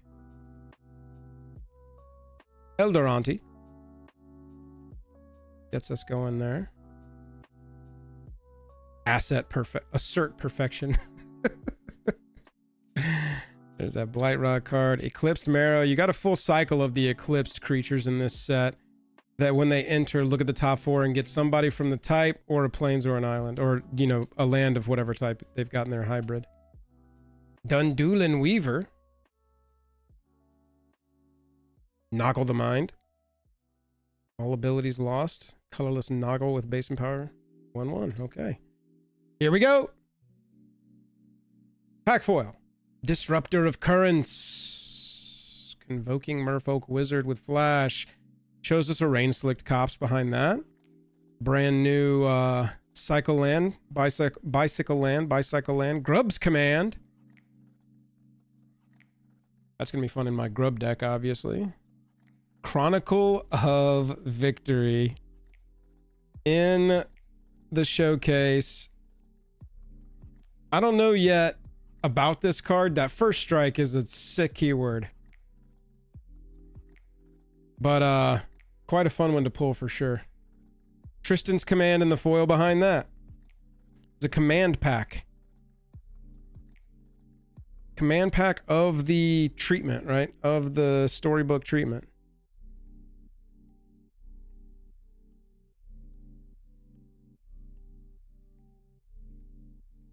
Oh, weird. They printed the Rhino Warrior from Strixhaven. I mean, from, what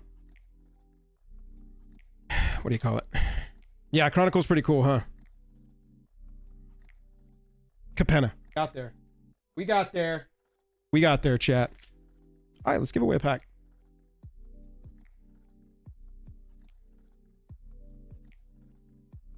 Yeah, it's the draw part that throws me off, Andrew. It's like, dude, I mean, I already cast it for 6. Am I dropping this on the battlefield just to like try and cast into it and draw more cards? No, I want to win.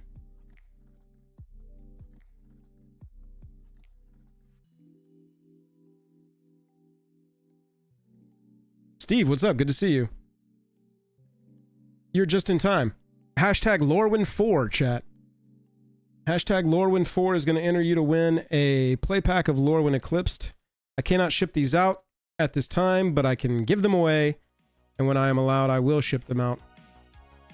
Lorwyn4 is going to enter you to win a Lorwyn Eclipsed pack. Steve, how you doing today, brother? It is Lorwyn Day.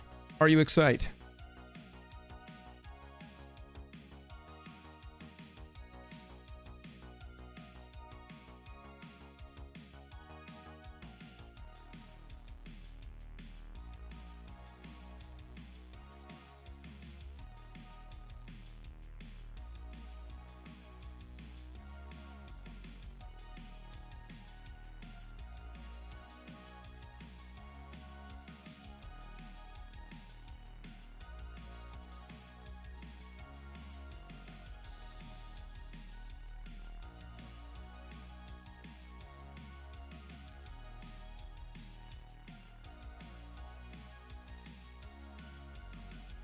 No, dice spoken for count. Having little kids, these are their favorite part of Magic the Gathering right now.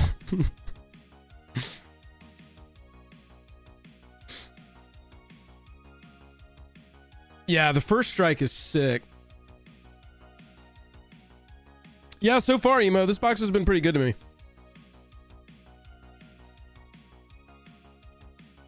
Got to admit. Oh yeah, Brad. MagicCon Vegas is going to be awesome.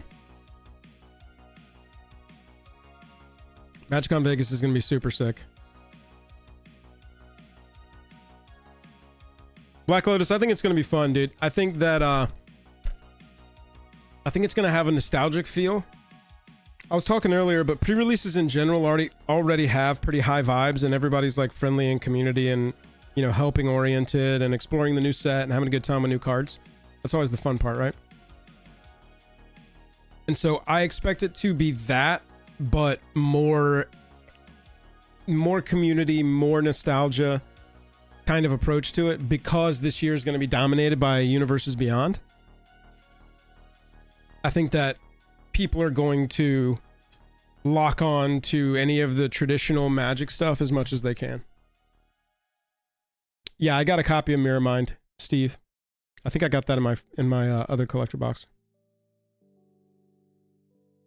Relax. We haven't seen a flip shock in this one yet, but my earlier box had 5 shocklands in it. 4 of them were flip and 1 was base foil. We have 1 base copy foil shockland in this box so far. It was the first pack, and it was like, oh, I'm going to tell you, this is going to go well. The winner is Mania K3108. Mania K3108. Just like I've told everybody else, if you win anything here on the stream today, please message me on Discord. Get into the Discord and ask around how you can get in touch with me if you can't figure it out yourself. But a simple DM will do on Discord. Say, hey, my name is X. I want X. And here's my address. Look at that rooftop percher. Nils Ham. Nils Ham with the rooftop percher art. Mania K, here you go. Uncommon into. Uncommon into. Figure of Fable. Got the Kithkin that levels up. With a prideful feastling foil behind that. Not a cat, but also kind of is. You know what I'm saying? GG's. Hope you got something you liked.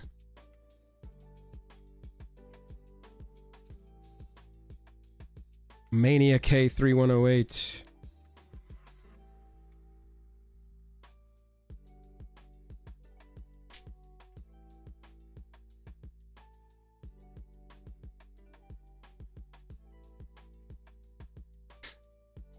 Hot up here, chat. It's getting warm. All right, let's keep it going. First pack, right side. Mania K. It's Maniac. Got it. It's Maniac. It's not Mania K, it's Maniac. I don't know why I make usernames so complicated sometimes. I'm gonna start spelling all your usernames out one by one. How about that? That'll show you. Chat, this pack feels interesting. It feels juiced in the right way. Do we have the juice? Look at that, Richard Kane Ferguson. Richard Kane Ferguson is everywhere.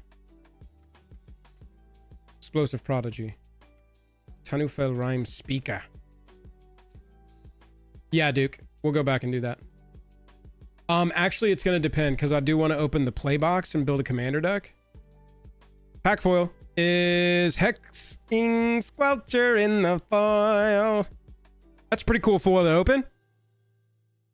Eventide Shadow behind that. Selfless Safe Right. With a raiding schemes, each non-creature spell you cast has Conspire. With a Twilight Diviner in the foil, chat. This is one of the cards I said I wanted. I told you it felt juiced in the right way. Bro, foil in the showcase. This is one of the few like non-legendary cards I'm considering putting in Dahada. When one or more other creatures you control enter, if they entered or were cast from a graveyard, create a token that's a copy of one of them.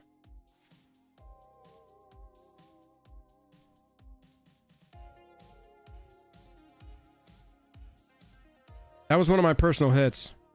Beautiful card, too. Look at that thing. Daggone. Daggone. Love that. Heck yeah.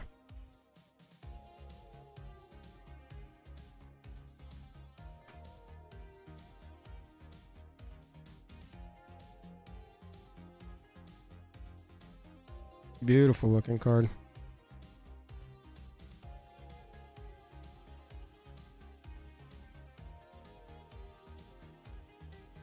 Thank you, thank you. Nice to be like, I want one of these, and then get it. Yeah, Dahada is legendary tribal, but it's my reanimator deck right now, so that's why I'm saying it's like, it's crazy, but I'm considering putting it in there. If I can reanimate my stuff and get... Well, I guess the tokens would die, is what you're saying, huh? Yeah, maybe it's stupid in there. Hey, Mark Poole signed. I'll have to check the quality of my ETB, see if it's worth it. Furdock Core? Artifact Shapeshifter? That is very interesting. No serialized yet. We're still working on it. Hey, real K1. K1, I appreciate you for the $2. Been playing Warp 15 years. Grub's a perfect dad. Heck yeah. I think I'm going to build a version of Grub that's the Commandy. Unforgiving Aim.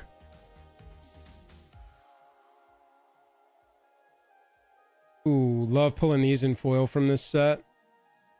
All Elemental Elf, Fairy, Giant, Goblin, Kithkin, Merfolk, and Treefolk decks are going to be like, okay, I'll take one, please. Put that off to the side. Eclipsed. Kithkin. Pummeler for Hire. Boggart Mischief in the foil. Into our forest. And we're ready for a pack foil. It's a Brave Clan Stout Arm. Dom somewhere being like, give me that one. Grave Venerations. One of my favorite new commander cards. Champion of the Perfect. Definitely going to put this in my elf deck. Lorwyn, Imperfect Naturalist. Talking about elf cards.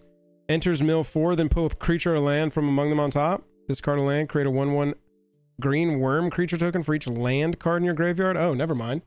This is going to go in my Hearthhull deck. Oh, moly. And it's a Hexing Squelcher in the foil showcase behind that!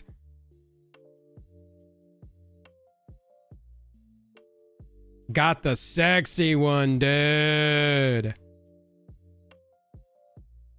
Sorry for foil Hexing Squelcher. Move down the bench. I'm just kidding, you can stay. Ooh, baby.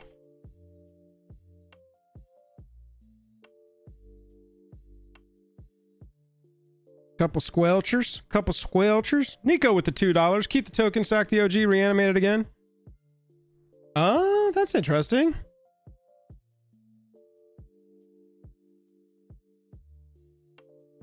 That'll work, right? We're definitely going to do some squelching.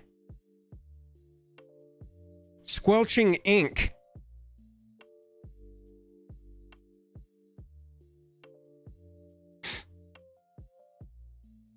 Next!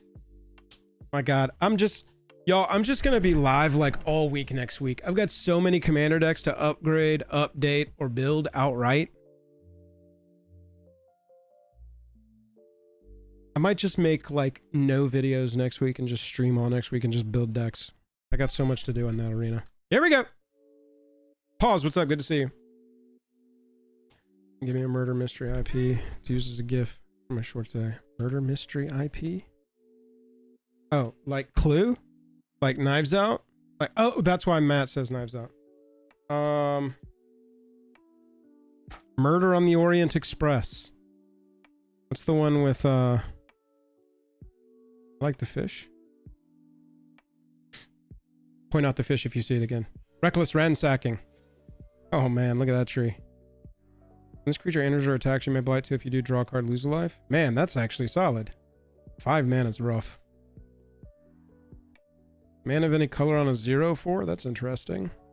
Thought Weft Lieutenant. Jesse with the $1.99. If you don't keep the art cards, I'll take them. Copy. Requiting Hex. Eclipsed Boggart. Got a Gobbo for my Goblin deck. And a Swampy Bumpy. Pack foil is Glenalendra Guardian. Remove a counter from this creature. Counter target non-creature spell. I'm putting this into my Bumbleflower deck. Being able to drop counters on this and just counter target non-creature spells at will. Holy moly. Puka's Covenant. Mutable Explorer in the showcase. Nice. Temple Garden. Chat, we finally found one. It's a Flip Shock with a Flitterwing Nuisance behind that. Enters with a -1 counter on it. Remove a counter from it. Whenever a creature you control deals combat damage to a player or planeswalker this turn, draw a card. Wow. That's a pretty good foil as well. But we got the Temple Garden. Dual-sided shock. Oh yeah. Man. The Edge of Eternity's ones were cool, but I wish we got double-sided in those too, because these look sick. Even in the non-foil. Love to see it. And that's what it can do to a pack, right? This set loves to deliver the shocks. So that's 2 shocks in this box so far. We got 4 packs left, I believe. 3 packs left. 3 shots at the serialized and more shocks. Here we go. It's time to give away a play pack.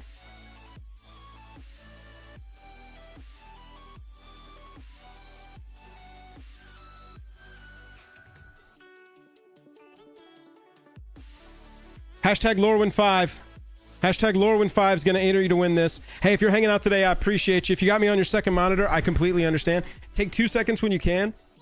Drop a like, drop a subscribe. Thank you. Love you, bye. That's what I need. Yeah, shocks are in normal packs too. You got base foils, and you got the non-foil flips in play packs as well. Yeah, hashtag Lorwyn5 is going to enter you to win this. If you win today, DM me on Discord. If you're inside the continental US, I can mail you the whole pack. If you're outside the continental US, I'll mail you your rares, and you can pick a few of the uncommons. Probably the rares and all the uncommons I can get in there. Probably like 5, 6. I can probably fit like half a pack in there. Something like that. The Lorwyn 5. Aw, it's so flavorful.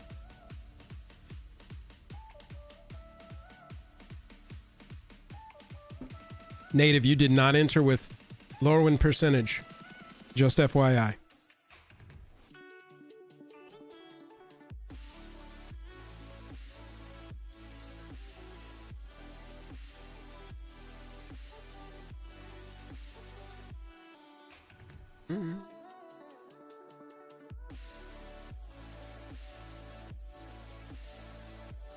125 entries. Let's go, baby. Thank y'all for being here today. Y'all rock. Oh, look, we got a little bundle promo in here, too. With our lands.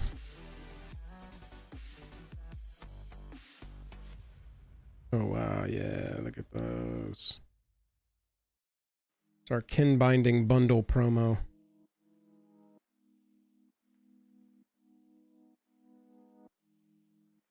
Actually really solid in my Caesar deck, huh? Anybody play those Mardu tokens? Nate, I appreciate you, man. I got 2 kids myself. Right now. Anybody play any of those Mardu token decks that came out over the last couple years? Like, the Tarkir one, Zergo. And the Fallout one, Caesar. Or Kaiser, I'm not sure how to pronounce it. I haven't played that game. And I think there was one other. But I'm curious who's the best commander for those. I'm assuming it's the one that says draw a card on it. But I also think that there's 2. No, that bundle promo's in the bundle box. I've been pulling these single packs from the bundle to give away. Here we go, choosing a winner. Zergo's the best. Happy Churro, here you go. Happy Churro, congrats. Make sure you message me on Discord, get your pack. There's that Brambleback brute. Oh, look at that callback. Look at that art. Sheesh. Here you go, Happy Churro. So some people are Caesar believers, huh?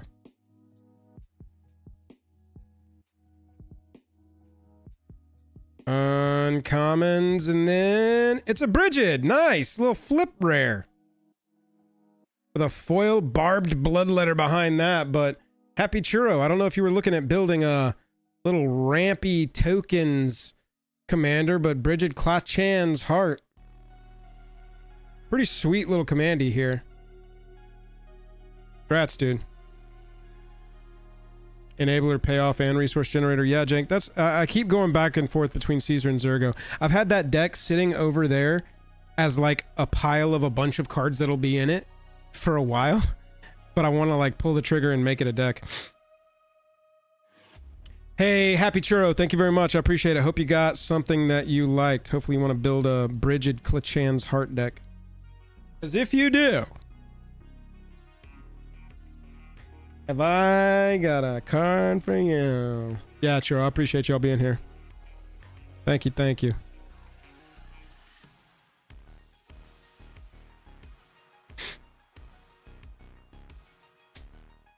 Happy Churro.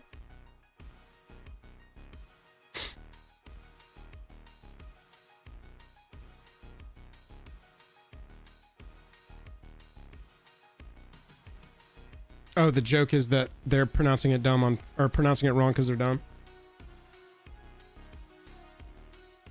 That's New Vegas, right? That's on live. I mean, that's on Game Pass. I've been thinking about playing it. I think I messed around with the first little bit of it when that set came out. All right, here we go. Last 3 packs. Trumas Popo, good to see you.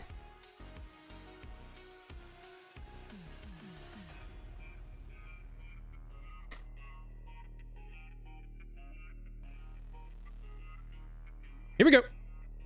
Bone Club Berserker.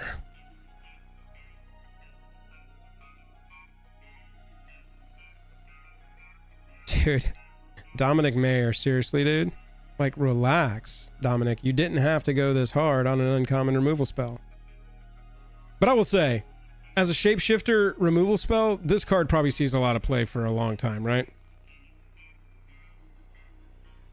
Counts as all the spells into our basic, which shows us a pack foil Lorwyn, Imperfect Naturalist. Got a foil for the Hearthhold deck now. Aberrant Return, new mass reanimation spell. Get 3 things back and drop counters on them. Woohoo, baby! Got a Blood Crypt in that pack. Love it. With a Tristan Callous Cultivator in the back. With the Showcase Larry... and a foil emptiness behind that? I thought we were done. We weren't complete at all! We have got a Blood Crypt, Tristan, and a foil Emptiness in this pack. That will do.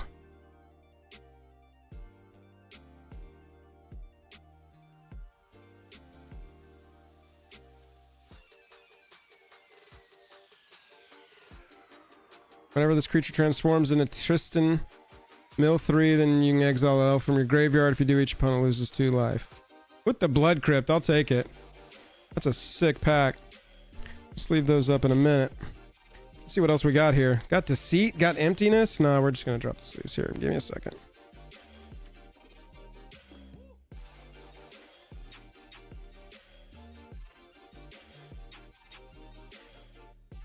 Not bad.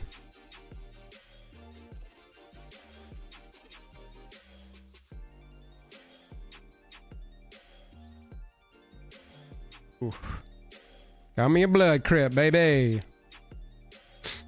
Tristan. All right. Not bad. 2 packs left.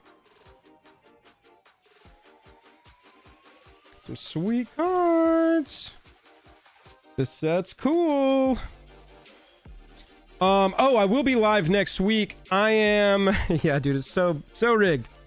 I'll be live next week. I'm going to play in the Arena Early Access too. So if y'all want to see how the draft and the sealed goes before your pre-release next weekend, come on over. I believe that's happening Wednesday. I'll be live Wednesday for that.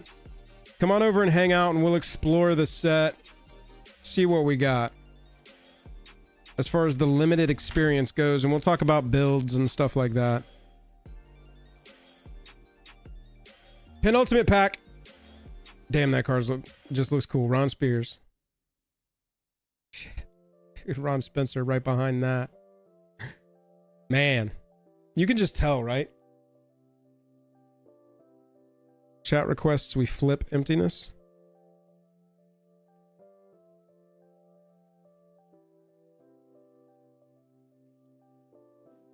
Ron Spencer art on a common. Come on.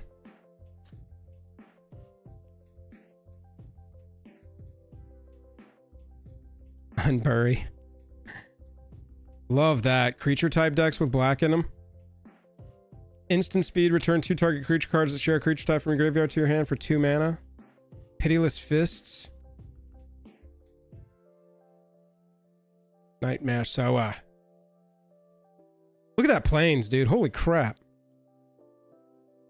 Here we go. Pack foil is Sunderflock. We've got a Jubilation, one of the finishers in the new Commander deck. Sonar, Innovative First Year. Oh, got it. Sig, Wanderwine Wisdom in the non-foil. And our foil is a Champion of the Path in the foil extendo. Another elemental card for the elemental deck. I think the interesting there is Sig. Can't be blocked. Enters or transformed. Target creature gains when this creature deals combat damage to a player. Draw a card until end of turn. You can pay a white and flip it into Sig can't be blocked. When it transforms into Sig, target creature you control gains protection from each color until your next turn. Then you can pay it, flip it back. Little attacking Azorius thing. I could dig it.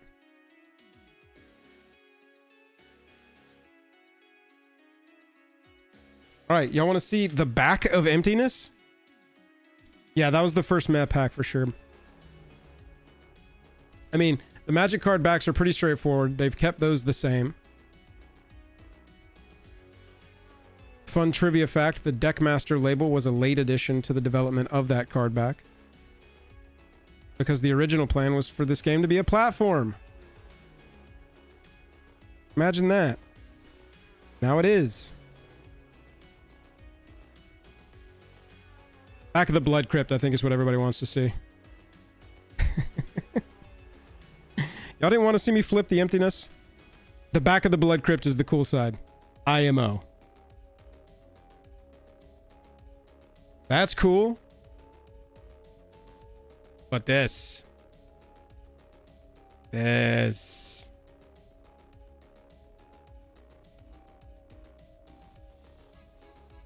Y'all want to see me Chaos Orb any more cards, y'all just let me know. Last pack? No, we should probably give away some play packs first, eh?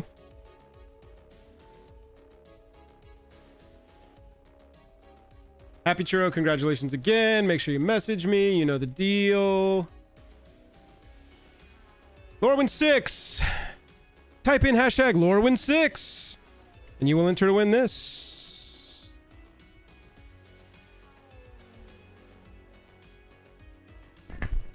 Jesper and Rush. Yep. Yep.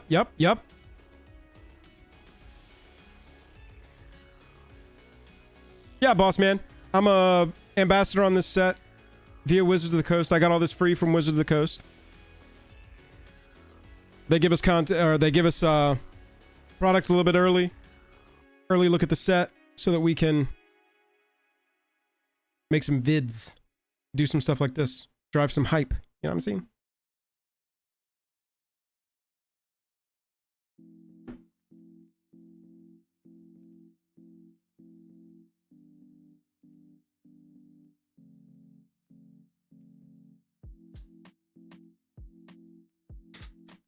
It's interesting that these don't play very well with the new Elemental Commander, because these really want to be hard cast.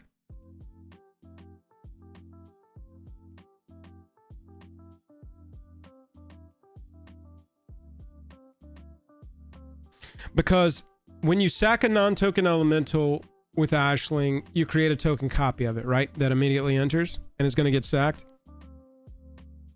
Yeah, Wolf, I think I'm going to ask. I'm not sure. We're already 2.5 hours. No, I got time today. Yeah, we'll see where we're at. I want to do the box opening next. And then we'll do the deck upgrade after that, I think.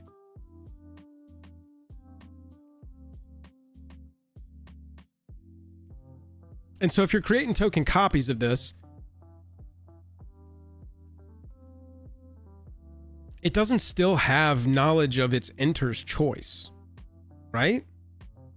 And so that token would just enter as a 3/5. Okay, so you can still, I see. Okay, so with the evoke, you're still able to pay the 2 colors. Oh, yeah. I'm an idiot. Never mind. That makes sense. That makes sense. But the token copy is just a blank, right? You just get a 3/5. Of like nothing.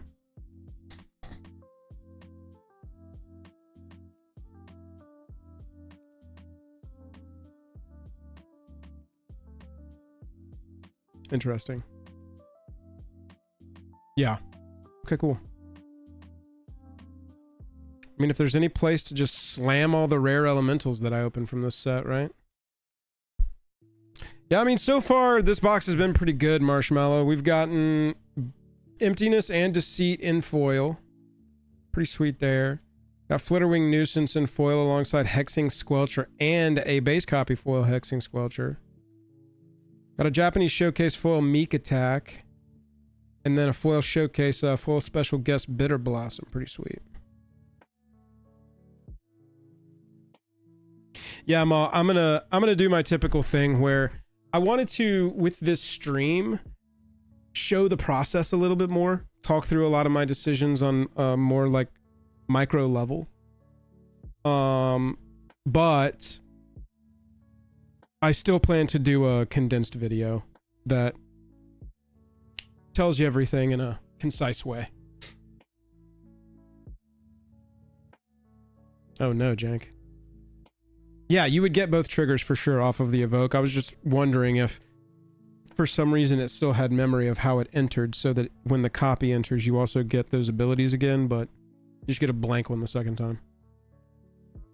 Yeah, Special Guest is super sick. Yeah, this is a Dragon Shield mat. Pretty cool. It was the closest thing I could find to matching the Lorwyn aesthetic. Hashtag Lorwyn 6 choosing winner. Siday 99. Siday 99. S-Day 99. Grats. This is your pack. If you want a pack here on the stream today, make sure you message me on Discord and say your name, what your shipping address is, and we'll get it out to you as soon as I can. I can't fire these off immediately because they're not released yet, obviously, but as soon as I can, I'll get it out to you. S-Day 99. There you go. Uncommons. Shrine Striker. Look at that Ron Spencer art, dude. Woo! Give it to me on a Trapper Keeper, am I right? Pitiless Fists. And Brave Clan Stout Arm. Little commander action with a feisty Spikeling behind that. Got yourself a brand new commander there. Siday99, congrats. Make sure you message me on Discord. Lobenstein on that token too. Miracola on that token. Sheesh. Sheesh. S-Day99. There you go. I see the hearts. Thank you for being here. Appreciate you. Hey, guess what? We're just going to run it back. Kaboom. Chris DW 87. Chris DW 87, you're also getting a pack.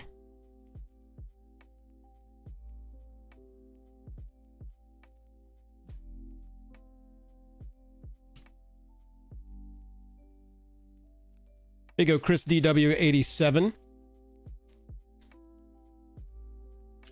No, Matt, I mean, every time Dragon Shield releases new stuff, I get, you know, the playmat and the sleeves, and so I've got some Dragon Shield mats sitting around for sure.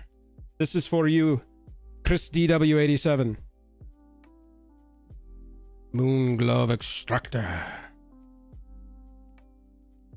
Virulent into a Dream Harvest. Nice big sorcery. With a Kin Binding double rare pack. Could we go triple rare? Could we get a foil rare? Oh, foil uncommon. That would have been so sick. Hey, double rare pack. We are not going to complain about that, though. Got you a little something for your token decks. Got you a little something for your blue-black.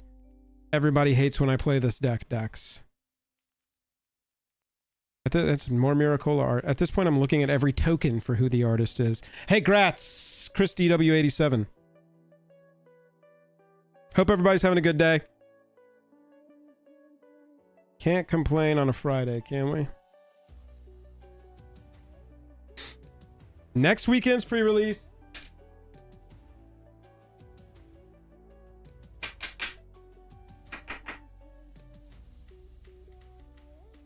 As always, if you like any of my videos, if you like hanging out on stream, tell Wizards, be like, man, I wasn't going to buy anything from this set, but that Joel guy, he convinced me. Have him back. That would be appreciated. When they do the surveys, be like, man, as far as being influenced goes, that Joel, consider me fluenced. In and out. Here we go. Last pack of my collector box. Chat, I need some fire. Give me fires in chat so that you can summon a serialized card. Let's go. Dude, you just look at the art and you immediately go, oh, that's Ron Spencer. There you go, DP22. You know how to sweet talk me. Hovel Hurler. Glamour Gifter. And a Montagna. We're moving. Here we go. Let's go. Bridget's Command. Ashling the Limitless. Got another copy of the Commander. I'm going to give away this copy of this Commander after we're done with this pack. If anybody wants the Ashling, and you'll just have to build the deck from scratch. It'll be fine. You'll do great. Another Hexing Squelcher! It's the Hexing Squelcher box! Thank you for the fire, chat. It was the fire that brought the Squelcher. A Lockmare! A blue mythic in the showcase! Let's go! One more card! Can it be? Can it be good? Foil extended my Commander Mommy! It couldn't have ended any better for me, chat. I got the foil of my Commander.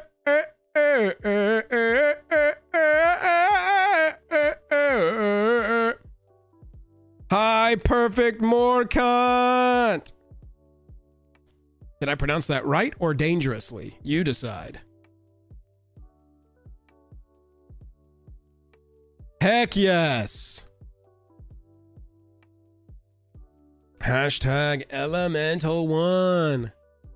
Hashtag Elemental1, chat. Hashtag Elemental1. That is going to enter you to win a copy of Ashling the Limitless non-foil. Get you a little elemental commandy going without buying the precon. Heck yeah, dude. Look at this. I had pulled an extended but non-foil and swapped it in for my little Morcant proxy that I was playing last week before. But we got the foil, baby. Let's go. Let's go. Now I will be terrorizing tables with that deck for a while. That is locked and stocked, baby. Hashtag Elemental1. I'm going to use this giveaway to run the Ashling giveaway first, and then I'm going to run it again and give away a pack. So get into this one, chat. Thanks for hanging out as I open my collector box. That was super fun. This box was sick. Not going to lie. Very happy with how that one went. Nico. Oh, dude, all right. If it wasn't going to be a serialized, being a foil Dami Mommy, we'll take it. We will take it. But now the fun begins, because now we're going to open up a play box and we're going to try and build a commander deck out of it. All in an hour.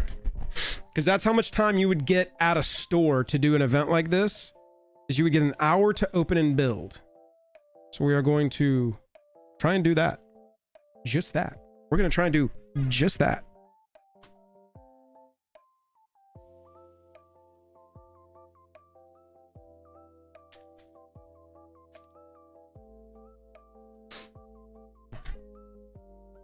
Make sure you are entered. There's my break and build.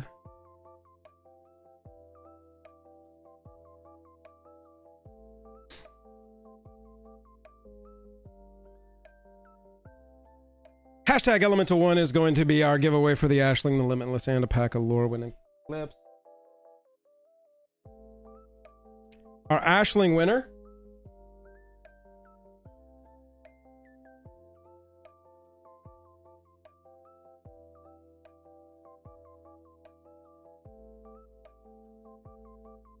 Ashling winner is Thomas SD 8711. Thomas SD 8711. You have won yourself an Ashling. Make sure you hit me up on Discord and I'll get this out to you. Thomas D. Thomas D. 8711. And then the pack winner.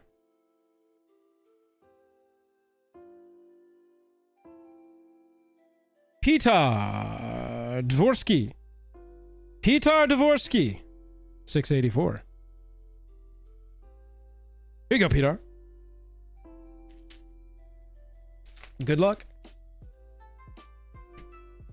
May all of your guests be special.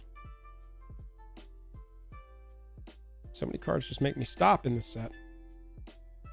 And go, wow, look at that. RKF. Another RKF. Okay. Twin Flame Travelers. Boggart Curse Crafter. Grubs Command. With a foil Temporal Cleansing. Wiley Beckert art behind it, man.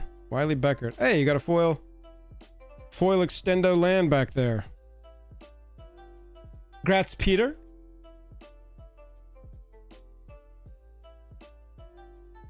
I think the time for headliners is over, unfortunately. Didn't get a serialized, but I cannot complain about my box.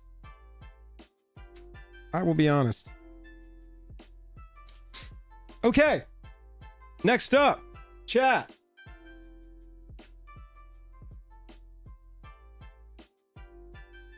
$235. Swapping gears. This is my notepad for this stream.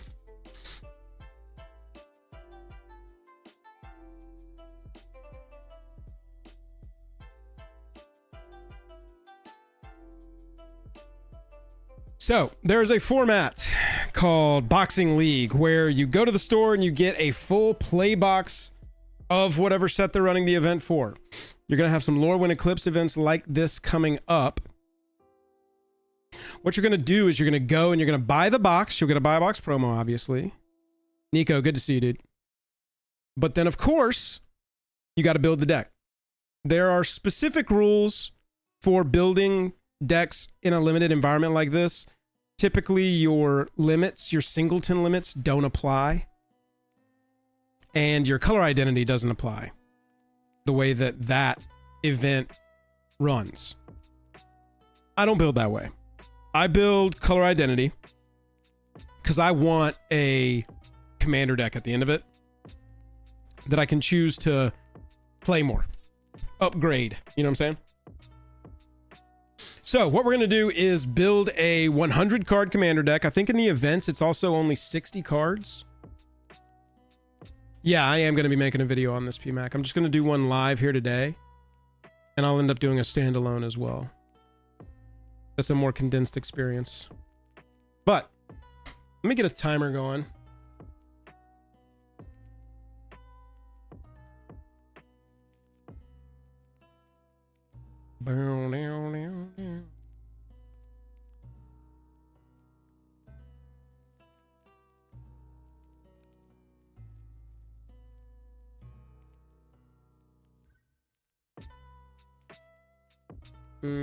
Countdown timer.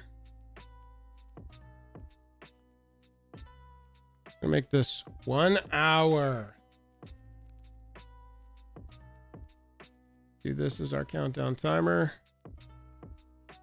1 hour, no minutes. Save. Copy. Copy. Okay. So then, let me see if I do this like this.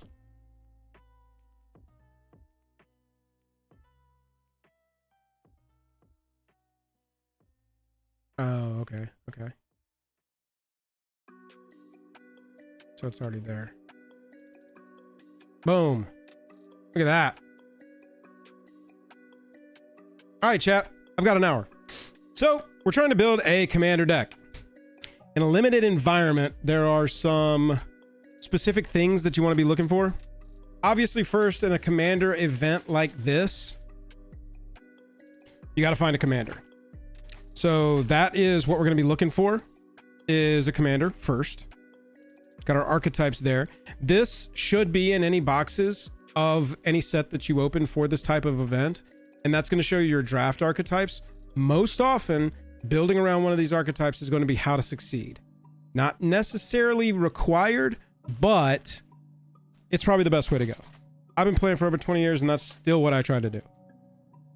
Play around the archetypes. There are cards that are built into these things. Know the archetypes and play around them. So with this kind of thing, the opening experience goes much faster than a typical opening experience because we want to sort all our cards down as we go. And so as I'm going, I'm going to be sorting these into color. Let me get a little more visibility here on...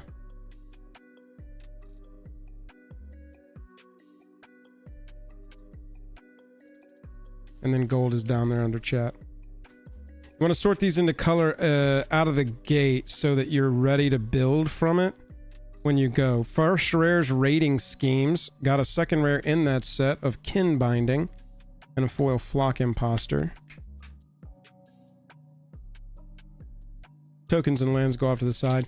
And so that's a lot of this. The first part of this experience is just sorting this down, opening quickly, not paying too much attention to what you're getting now because our commander is going to inform what we're trying to do anyway. Gold, gold, green, blue. And so as we... Scuzzback Scrounger. Nice. Needed that for my Blight deck. As we open up, it's the legends that are going to drive us in a direction anyway. And so what we pull isn't super necessary until we really see, can we build that? Now, there can be a case where you get enough bombs in a format like this, where you're like, well, if I can resolve that one card, or two cards, either of those cards, I'm going to win. If they don't answer it, they got no shot. And so that may influence your choice of which direction you want to go. Lorwyn, Imperfect Naturalist. So that's our first legend. It could be an option for us. Little land recursion, little graveyard kind of self-mill thing. Go wide. It's interesting. It's not particularly exciting. Another double rare pack with a foil rare in there. Bridget's Command. Copy of target Kithkin you control. Interesting. Choose 2. Okay. Gold rare. Another gold rare.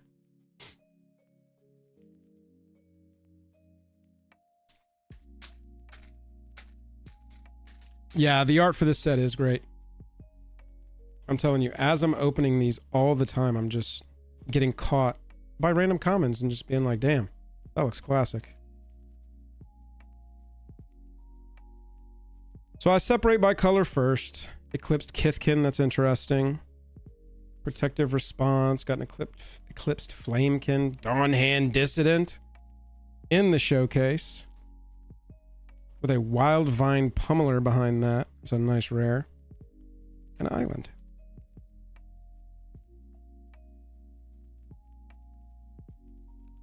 So we just fly.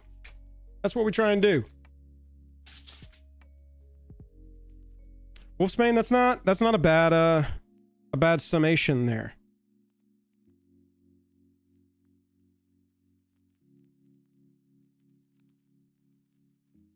And black red Chaos Spewer.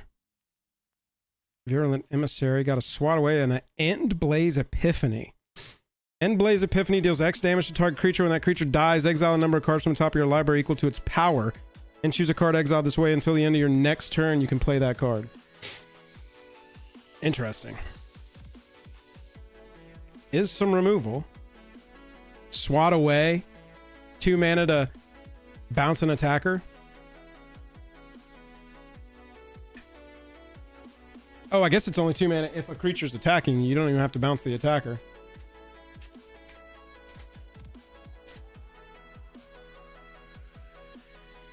Red. There's more RKF art randomly hiding in these sets. Crib Swap. Champion of the Clichan with a foil Aquatex Defenses behind there. Aquatect. Island and a token back there. Black green's not looking bad, yeah. So far.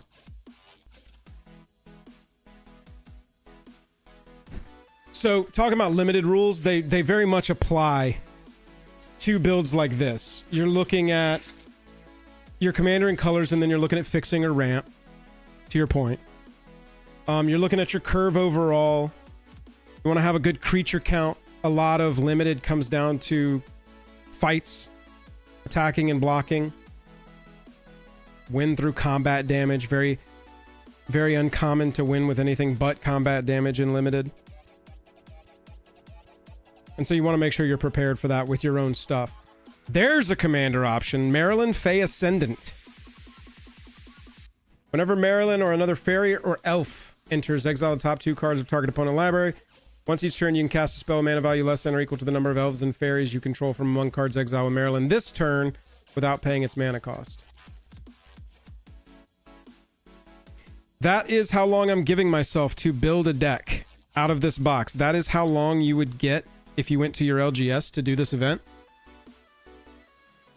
And so I am trying to replicate that experience and show that, or show how I would go about this.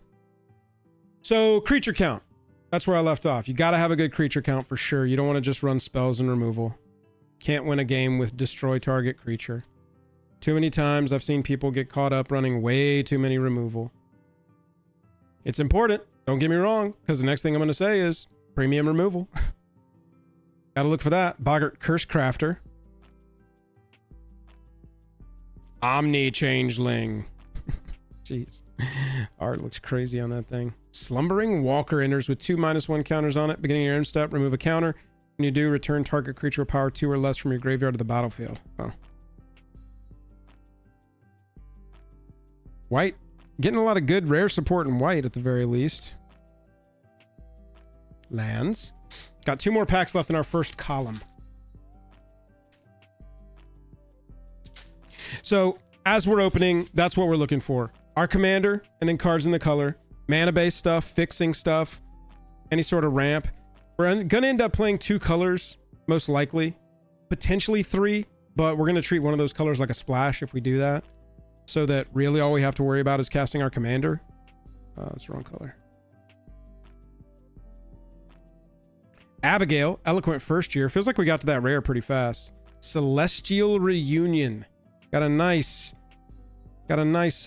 mythic back there with a foil Glenalindra's Answer. What happened to this pack? Jeez. That was a play pack, chat. Foil Showcase Glenalindra's Answer.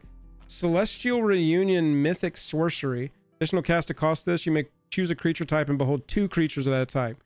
Search your library for a creature card, mana value X or less, reveal it, put it in your hand, then shuffle. The spell's additional cost was paid, and the revealed card is the chosen type. Put that card into the battlefield instead of putting it in your hand.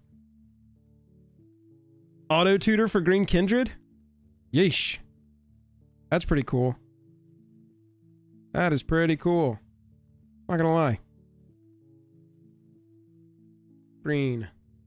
Blue. My first green and blue rares are mythics too. And on top of that, we got Abigail. Abigail seems like kind of a build around. I'm not sure that Abigail is going to give us... I'm not sure that the set is going to give us enough support pieces to build an Abigail deck necessarily. But... what are you doing? That's right, Spec. You got to be right in between. It's a fine line you have to dance. Here we go. Last pack of the first column. We're a third of the way through the box with this. And we have 10 minutes off the clock.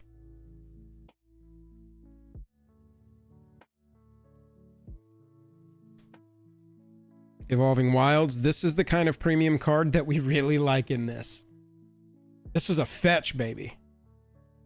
That gets put to the side because we're like, oh my goodness. I love to see ya. Thank you. Moon Vigil Adherence with a giant fall. And our rare is Champions of the Perfect.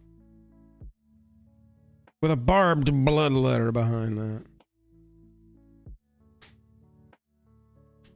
That's how my girlfriend broke up with me in high school. A barbed blood letter. I don't even know what that means. Tweez. It's a cool looking tree. What can I say? What can I say about Ron Spencer art that I haven't already said? Stalactite.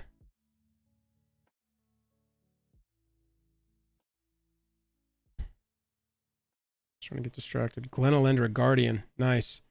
Enters with a -1 counter on it. Remove a counter target non-creature spell. Ooh, with a Champion of the Weird behind that. Still black rare. Additional cost to cast. Behold a Goblin, exile it. Pay a life, blight 2. Target opponent blights 2. Creature leaves, return the exile card to its owner's hand. With an Heirloom Auntie behind that.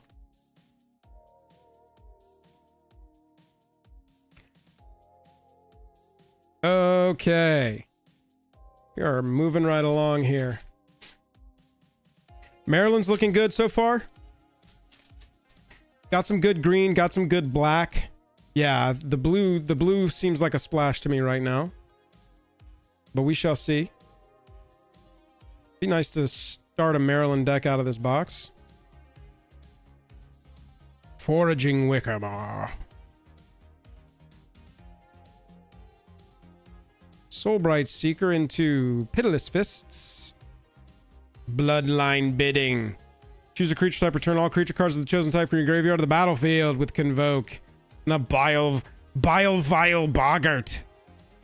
Bile Vile? With a Swampy Bumpy behind it.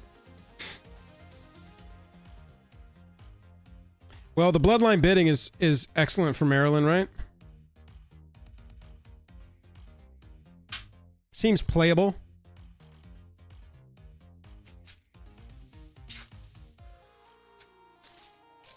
Yeah, I think a lot of people are very interested in building the Abigail deck. Right now, Maryland looks like the most fun to me out of these three options. Light on legendaries so far. Might be the set. Gonna have to go look at the count now. I'm interested. Prismatic Undercurrents. Enchantment enters, search your library for up to X basic lands where X is the number of colors among permanents you control. Reveal and put them into your hand. Play an additional land on your turns. Steve Ellis just coming through hot. Boulder Dash. Noggle the Mind. Good removal. That's a good splashable blue spell. Mud Button. Grub's Command.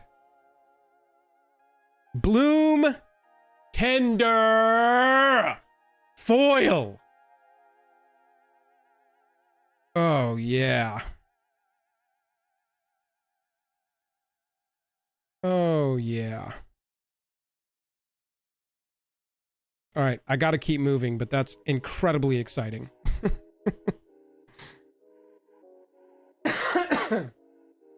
Just an incredibly exciting card to open there, chat. Bloom Tender needed a good reprint. This is such a pretty foil copy of it. Nils Ham art. It's just like insane.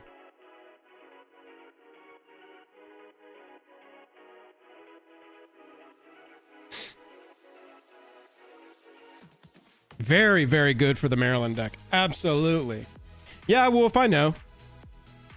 I'm a Commander player, though, so... Number one, it's my God-given right to complain about everything related to Magic the Gathering. And number two, I want Commander cards. I'm really starting to like this Commander format, that's what I'm saying.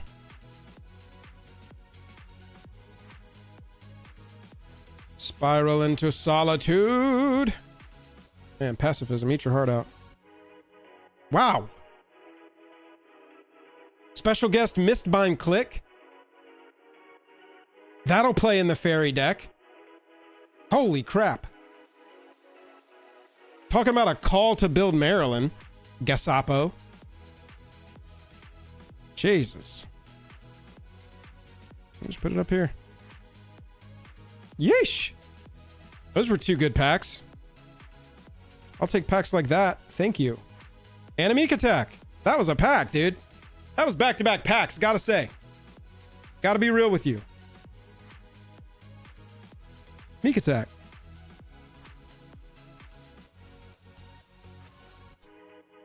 Those were packs. Special guest Mistbind Click, dude. Guess we're building a fairy deck, huh? Yes, we are building a Maryland the Fairy deck. That's where I'm leaning right now, for sure. Shine Striker.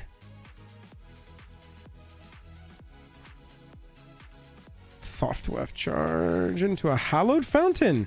Y'all remember that there are shocks in this set? Warren Torchmaster and a land behind that. I'm telling you. Sets with good rare land cycles. Ay, ay, ay. No, Magic Mouse, they are not playing. This box came to be taken seriously.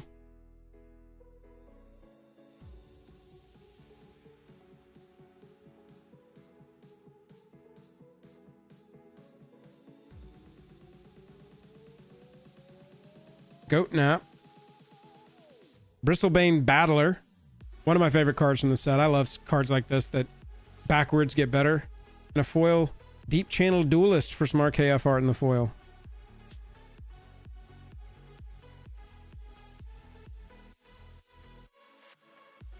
Four packs left in the middle column. About 2/3 of the way through. Oh, dude, if I get Bitter Bloom Bearer, we're playing fairies. It's already so likely a fairies deck. Just based off the Mistbind Click, maybe elves. I guess I can do both, can't I? Gotta go back and read that commander again. I've been putting these in the wrong place, haven't I? I got so distracted off that pack, I put all these in the wrong place. Young's scrub back and be like, what are you doing with those cards, dude? Ashling rekindled. Got another card for the elemental deck. With an appeal to Urdu behind that. Ashling Rhymebound. Pretty cool.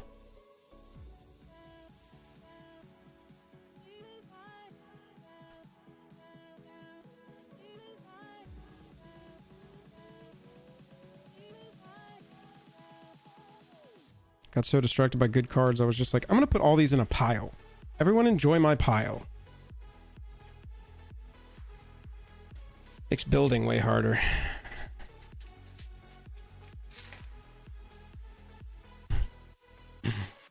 Yeah, Wolfsbane, you definitely called it.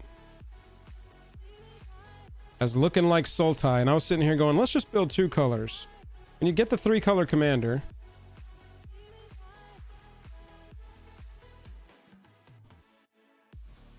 Sunderflock. Stratosaurer. These cards are for the birds.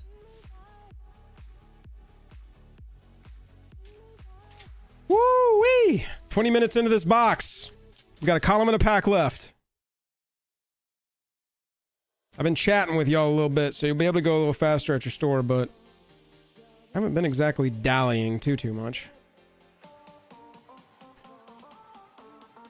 Thirst for identity, cool.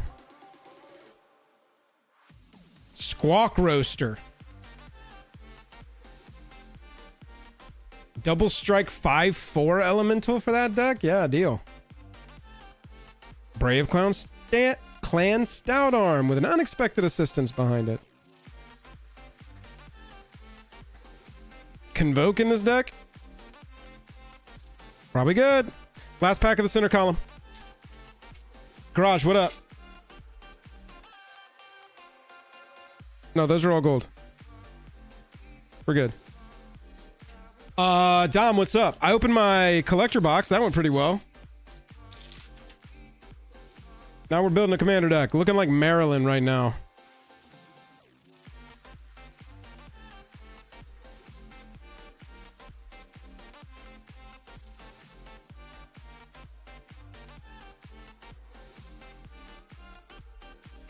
Bogger. Shine Striker. Catharsis! Bone Club Berserker behind that. Love to see it. We'll take Elemental Incarnations. Arconu, what did you not get?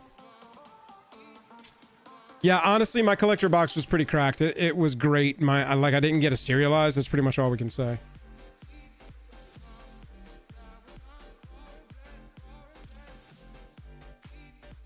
And that's a Fugazi, so did pretty good. Glenalendra Guardian. A Showcase Fairy.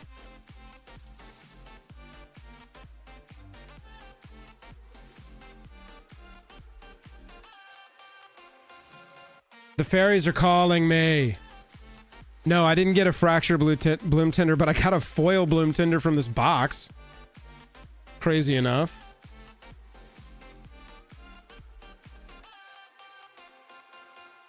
Here were my really cool hits from the collector box. I got 3 Hexing Squelcher, foil Bitter Blossom, foil Meek Attack, Flitterwing, another Hexing there, another Hexing there, foil Deceit, and foil Emptiness. Those were like the top hits, but I got a lot of like base copy foil stuff that was really good too. Seemed like most of my packs, most of my slots were hitting. All right, we moving. Right now we have 3 commander choices to pick from for building this deck.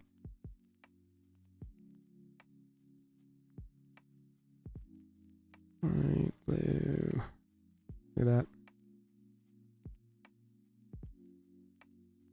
Some of these cards look so cool.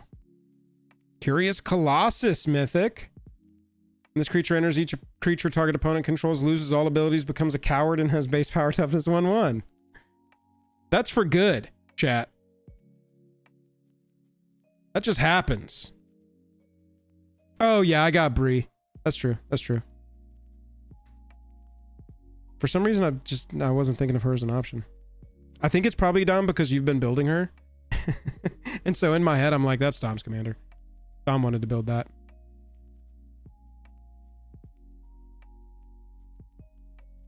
Prideful feastling. All right, last column. Yeah, I love Twilight Diviner. So fun. Reanimator speaks to my heart. Bramblebat. Liminal hole. That's the wrong color. Chaos Spewer. Marrow Swimmer. Eclipsed Boggart shows us a Thought-Weft Lieutenant with a Twilight Diviner. Base copy version with a foil spell snare behind that. Love to see it.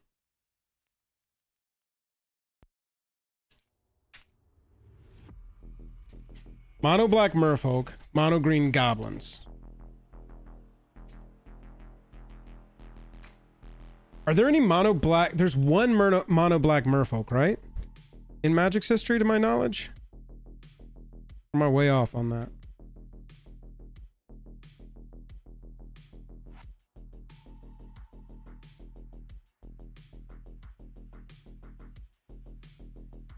Riss the Evermore. Tristan, Callous Cultivator, double foil pack. Can we go double rare pack? Can we go triple rare pack? No, but we got a Surly Farrier. Tristan and Riss, both options. Mono white. Flash persist. I don't know. Tristan. Oh, that's another lands, an elf lands card. Very interesting. I don't know if that's the direction we want to go. Okay, there's 2, there's 3, there's 1. Arconu, Travis, Gasapo, y'all are the council now. Y'all, as a committee, meet, figure out the answer, and come back. You have no budget for this. Do not expect me to, like, reimburse travel costs for the meetings or anything. You just need to figure this out. I did not get approved for budget on this committee. Celestial Reunion. So I guess that is just going to be the mythic that I pull from this box. I've already got one copy of that. This is the showcase frame version. Wanderbrine Preacher behind that. This playbox is going hard. That card looks crazy. Very cool. Definitely going to run it. I mean, we're running a Kindred thing, right? Type Merfolk ID Black. The countdown is how much time you would get to do this in a store setting. I just want to give reasonable expectations for people that want to see how I would approach opening and building a box out of a commander deck out of a box like this with the kind of timed experience, so you can see roughly how long with very little dallying. I've dallied a little bit. I haven't been super on the ball because I've been talking and reacting, but give you a general sense of how long this takes. Dude, look at this oof. In a little raccoon costume with a steam vents behind it. Casual. With a foil Kinscare Sentry behind that. First strike lifelinking bear. When this enters, you may put a creature card with mana value X or less from your hand onto the battlefield tapped and attacking. No, when this creature attacks, you may put a creature card with mana value X or less from your hand on the battlefield tapped and attacking, where X is the number of attacking creatures you control. Wow. That's interesting.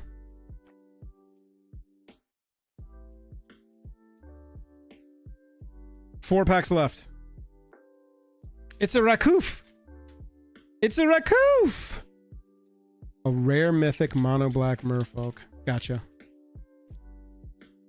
Hollow Sage, Marrow, Bone Gnar, and Mire Triton. Mire Triton's the one I remember.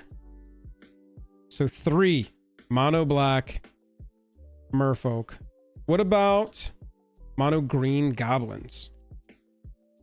I can't think of a green goblin. Nobody talk about that Spider-Man set. Nobody talk about it.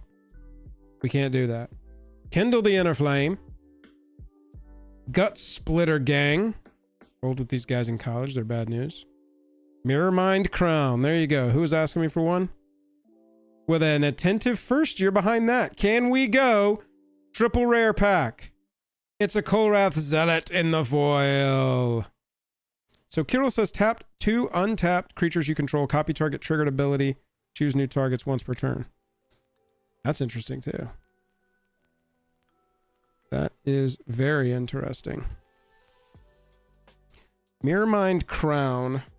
First time you create one or more tokens each turn, you instead create that many tokens that are copies of the equipped creature. That's crazy. That is super crazy. All right. Ironically, none of the goblins in Spider-Man were green or even shunned. There was a Rakdos. Ultimate Goblin was Rakdos, right? Ugh.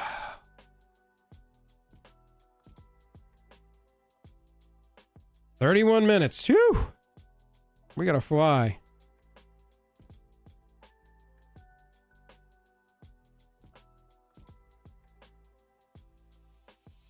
Sapling Nursery.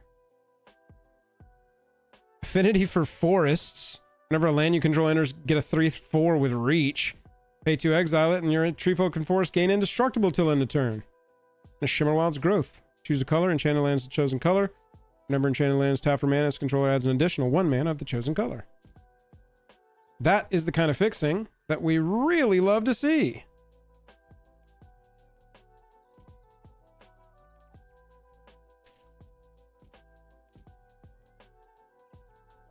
Yeah, for sure. Fairies and elves sharing. Okay, sounds good. Thank you for tagging me, Spec. I appreciate that. Thank you for tagging me in that. That's how you know to get my attention. Aquatex Defenses. Evolving Wilds. We already got one, but we love to see it.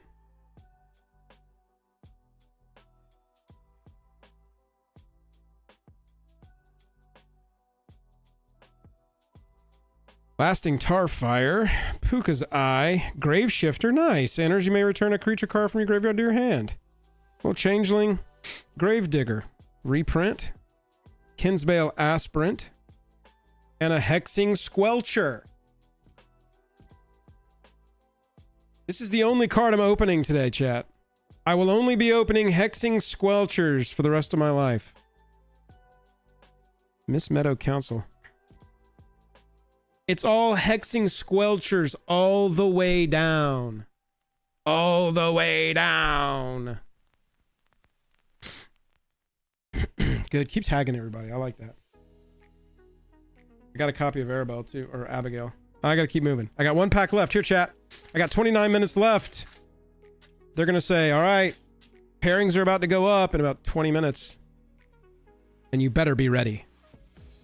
You better be ready. Last pack. Here we go. Oh, that needs to go up there anyway.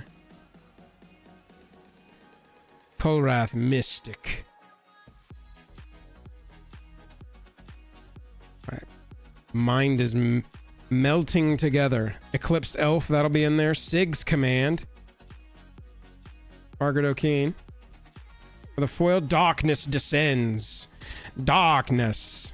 All right. So then the next thing to look at for this type of event would be your commander options. We've been sort of talking through as we go, but Kirill seems like a build around. We want a lot of triggered abilities, and we can't necessarily guarantee that everything in our deck's going to have a triggered ability. And so this is not exactly the route we want to go. Tristan Callous Cultivator's an option for sure. There's a lot of good black-green here. Whenever a creature enters or transforms into Tristan, mill 3. There's an elf in your card, you gain 2. Getting in your first main, pay a black. If you do, flip him into Tristan Pentient Color. When it transforms into Tristan Pentient Color, mill 3. Exile an elf card from your graveyard. If you do, each opponent loses 2. You can see what the loop is like. It's just not a loop personally that really interests me too much.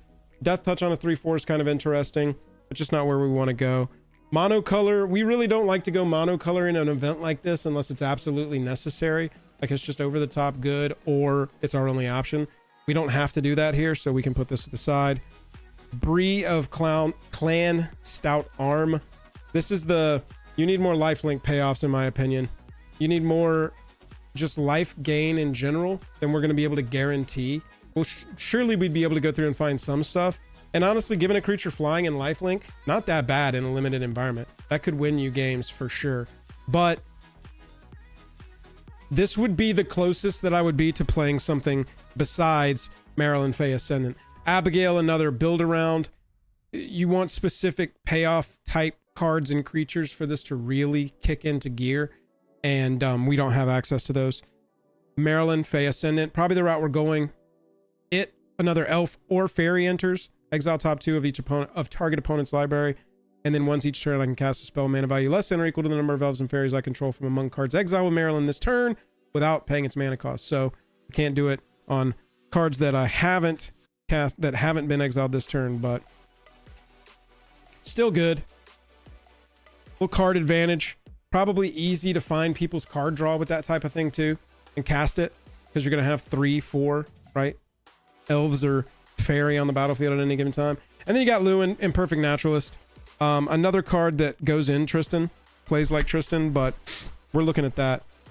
We got a lot of fairies, and I've got an elf deck, but not a fairy deck. So my inclination is to look for fairies and play that first, and then fill in with elves. What that means, though, is that our deck is going to be Sans White and Sans Red. And so anything with white or red, including our 2 shocks, we're going to take and put off to the side. Because you don't need it, and you need to simplify at this stage. Everything is open and everything is sorted down, but you got to simplify so that you can look for your stuff. This is also where I would go through the gold and pull out anything that is white or red. I guess we can pay blue, but I really don't want to. Oof. Changeling with Trample. 4/2 common. I don't think so. So we're looking at the gold cards now. That's got white in it. This is a goblin off. Merfolk's off. Goblins off. Shapeshifter. We can cast it just for black, but honestly, if we're playing straight up, then that's hybrid and that doesn't count anyway. So we're just going to play it straight up. So no. This could get played. Fairy Rogue. Whenever you cast a spell during an opponent's turn, pay a life, draw a card. Yeah. Heck yeah, dude. I'm going to put our Maryland pile over here. Giant. A Reaching. Vigilant. Ward 2. No. Flaring Cinder. Elemental. Red. No. White. No. Shapeshifter with Flash and Changeling. Oh, this is actually sick, dude. This is actually sick because we can flash it in on their turn. We're doing the good rules. We can flash it in on their turn and it counts as an elf or fairy and it'll be cards exiled this turn. So we'll be able to get our opponent's cards on their turns. Mischievous Sneakling. Love that. White, red, white and red. There's white. Stoic Grove Guide. Exile this card from your graveyard. Create a 2/2 elf. That's sorcery speed. I don't love it. If we could do that at instant speed, it's a yes. Because I'll take any instant speed stuff. And so look, when you go to your store and you play this, you can run multiples according to the official WotC event rules. Because you're only building a 60 card commander deck. Color identity is irrelevant. And singleton is irrelevant. Right? Those are the big differences.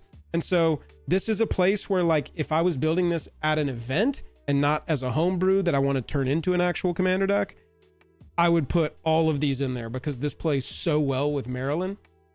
So well with the Flash.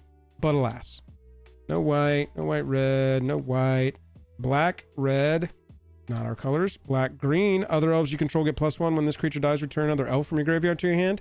Yeah, boy. Red. Green, blue, Changeling, Reach, 3/4 for 4. Not quite there. It's got RKF art. I'm close, but no. Chaos Spewer, no. Eclipse Flame can no. Eclipse Flame can no. Feastling, no. Already turned that one down. Okay, so we're through the gold. Well, let's look at these golds up here. I think all of these have white or red. Look at that. Every single gold card rare that we had white or red. What can you do? Let's put this stuff to the side. And we'll look at our uncommons. We'll look at our colorless. When this artifact enters, draw a card, then choose a color. Artifact becomes the color. Pay 3, draw a card. Activate if there are 5 colors among permanents you control. No. Evolving Wilds, we've already got. We'll put it in the pile. Foraging Wicker Maw. When it enters, surveil 1, add a mana of any color. This creature becomes that color until end of turn. I don't think it's going to be necessary, but that's decent fixing. Now this I can get behind in this because it's changeling, so it'll count as a fairy or elf entering. Isn't that crazy? Off of Marilyn's ability here, because it doesn't say creature card. It says whenever Marilyn or another elf or fairy you control enters, exile the top 2 cards of target opponent's library. So Furdok Core is a ramp, is a 3 mana rock that counts as the creature type. We definitely run that. Rooftop Percher, exile up to 2 creature card or 2 cards from graveyards, you gain 3 life. For 5/3, ugh, no, got one. This creature enters, you may search your library for a basic land card, reveal it, put it in your hand. We do like that in this format. Terminators create a 1/1 shapeshifter creature token. Equipped creature gets +1/+1 is all creature types. It's basically what? It's a 2 mana elf or fairy, and then I can hand off the dagger to something else. Yeah, absolutely, Black Lotus Gaming. Sorry, I just saw that.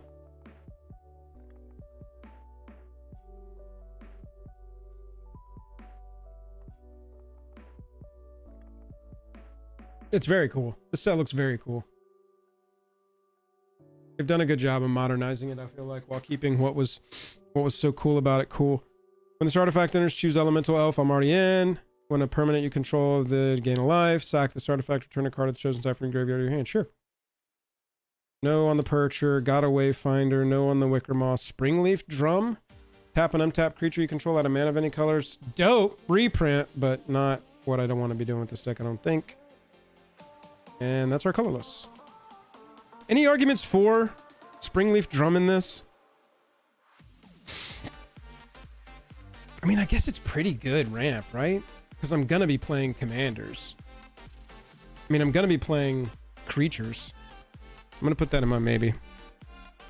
Okay. Oh, and then Mirrormind Crown.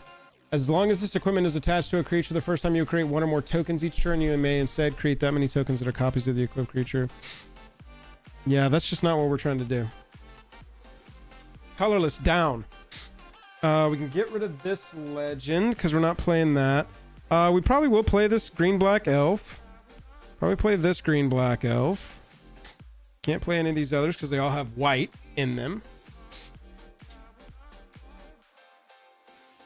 Yeah, that's where I'm at. I just can't.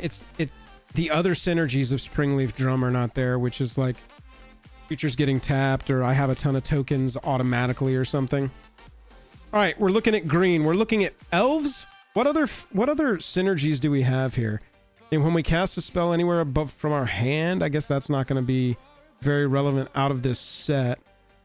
Elf or fairy enters, exile the top 2 cards. Okay, so we definitely are. We play Celestial Reunion, right? Because we're playing a Kindred thing.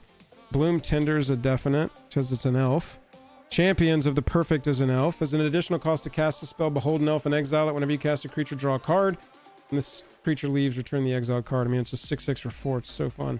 Celestial Reunion, I'm already playing. Bristlebane Battler enters with 5 -1 counters on it. Whenever another creature you control enters while this creature has a -1 counter on it, remove a -1 counter from it. I don't think I run that in this. It's an interesting trampling 6/6. That's a 1/1 when it arrives. Eclipsed Elf is a yes. Unforgiving Aim, destroy an enchantment, destroy a flying creature, or create a 2/2. Instant Speed, that's 100% where we want to be because we can do that instant speed on their turn, exile stuff, and roll with it. Kithkin we don't need. Guiltleaf's Embrace. Enchanted creature gains trample and indestructible until end of turn. I mean, that's not bad protection on our commander, right? Shimmerwild's Growth is really good ramp, or not ramp. Yeah, it's a little bit rampy, but it's mostly fixing for the Maryland Fey Ascendant 3 color. Sapling Nursery is not really what we want to be doing. Elf Warrior can't be blocked by more than one creature. Target elf you control gets +2/+2. It's not a bad mana sink. So when you're looking at a format like this, limited build, you're looking at certain things.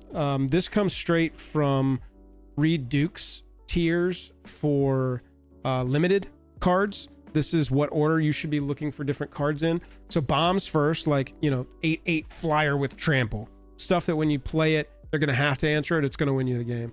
Then you got premium removal, pretty self-explanatory. Card advantage, that's card draw. Evasion creatures to break creature stalls, so stuff with flying, stuff with menace, stuff like that.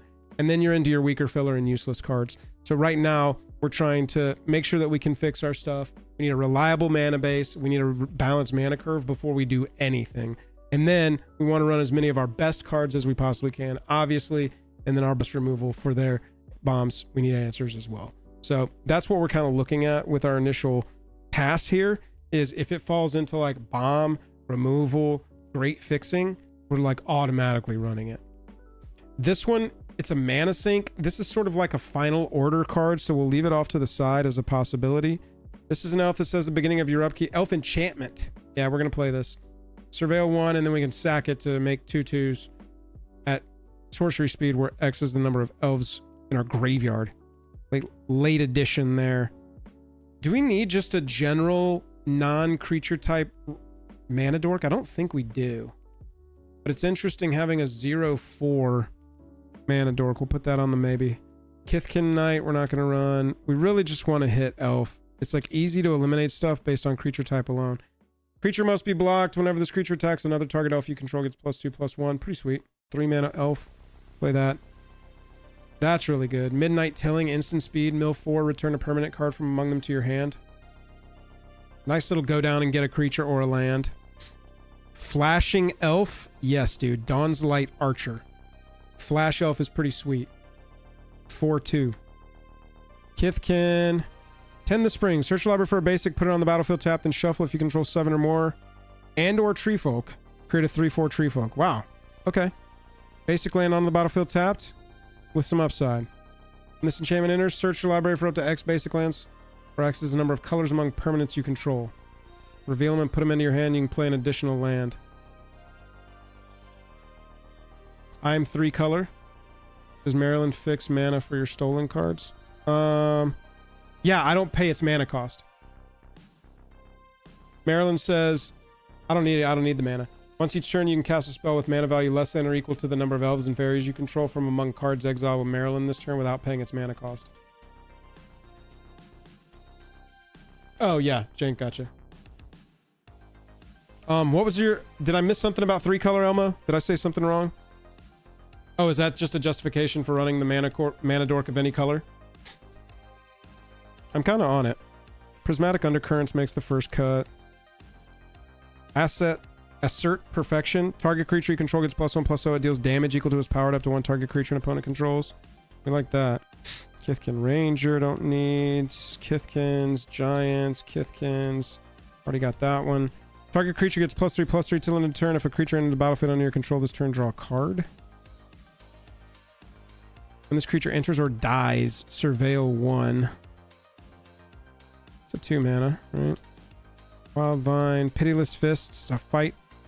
I already got that. Got that. Elf Druid gets +1/+1 for each creature you control and each creature card in your graveyard. Okay.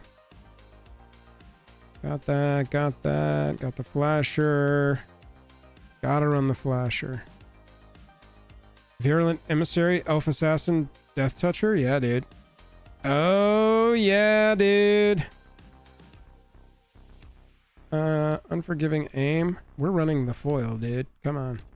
This creature enters, destroy up to 1 target artifact or enchantment. It's a Changeling? Yeah, baby. Chomping Changeling 100% makes this deck. Blossoming Defense makes the deck. And that's it for green. All right, we went through our green pretty well.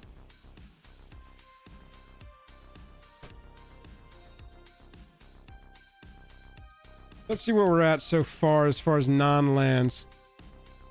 So Marilyn says, whenever it or another elf or fairy you control enters, exile the top 2 cards of target opponent's library. And then once each turn, so not once on each of your turns, but once each turn counts for your opponents, you may cast a spell with mana value less than or equal to the number of elves and fairies you control from among cards exiled with Marilyn this turn.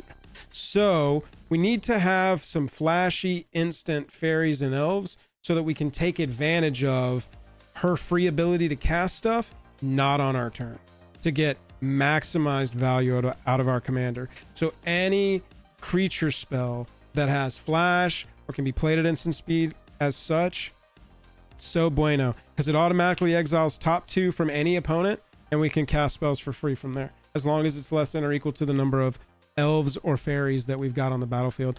Judge, Marilyn only counts as 1 elf or fairy, right? When we're counting, equal to the number of elves and fairies. Does Marilyn count for 2 automatically? Yeah, honestly, Octo, that is not a bad idea. That is interesting, is the way the 3 and 2 lined up. We can just split it and build the brie. But yeah, per PMAC, I don't think that has got what we wanted. I don't think we got what we need in this deck. Oh, I'm slowing down, chat, as we reach the 3.5 hour mark. Let's keep it going. Safe Rock Cavalry, I'm going to go ahead and put in the pile because we'll go back through and do cuts. Because the next step after this, once we eliminate all the crap or the stuff that just doesn't work. Thank you, Jank. Thank you, Omo. Now I'm confused. The next step is to go through and as we're laying it out in mana curve order, cut as we go. Okay. Elves and fairies in black. I think we're going to have elves. Blight Rod is a great removal. That's a elf that says when it attacks, draw a card. We'll definitely take that. It's going to die. This will be the kind of card that we super cut when we go to play at an actual commander table. But in this environment, not terrible. Grave Shifter is great. We can get either our elf or our fairy out of the graveyard right back into our hand. Be able to play it again.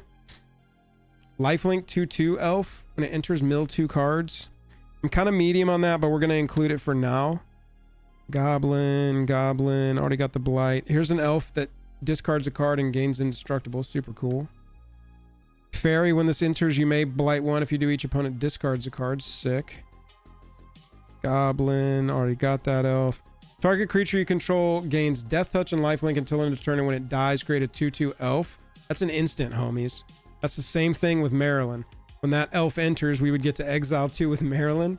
We've killed one of their creatures, and now we can cast one of their spells for free. Hell yeah. Yeah, I know, PMAC. I'm getting close. No, I'm good right now, Jennifer. Thank you.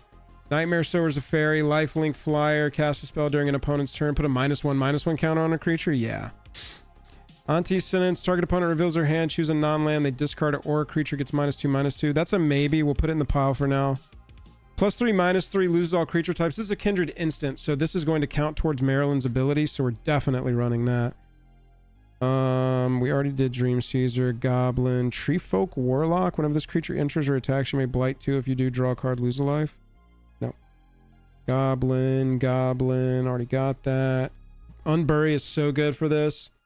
Return target creature card from your graveyard to your hand. Return 2 target creature cards that share a type from your graveyard to your hand. With all the changelings that we're running in there. When this equipment enters, attach it to a creature you control. They gain Wither until end of turn. Equipped creature gets +1/+2. No. Dawnhand Eulogist. So this is one that's like on the bottom of the list for sure. Menace is decent. 4 mana is not. 3/3's fine. Enters mill 3. We just don't have that many payoffs for all the mill elves that are in this set. We'll get 2 life off our opponents, and so it's very medium, but we'll see if we need it in our curve, right? That's when that decision can get made, is at mana curve, because it fits our equipment. I mean, it fits our strategy, and we might need the 4-drop. 5/5 for 2, enters with 3/-1. If there's an elf in the graveyard and this creature has a -1 counter on it, take 1 off. Cool. Bog Slither Embrace, just such good removal in this set. Everybody playing limited of this set needs to be aware that for 1 -1 counter on any of their creatures, your opponent can exile any creature straight up. Yes, it does, Seth. That is the beauty of Kindred Instants, is that they count. Goblin Assassin, Goblin, Treefolk, Equipment, Elemental, Instant. We already got that one. Fairy Assassin. We already got that one. Got that one.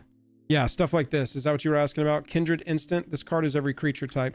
And Marilyn says whenever it or another elf... Oh, elf or fairy enters. That's actually not going to count. That's not going to count.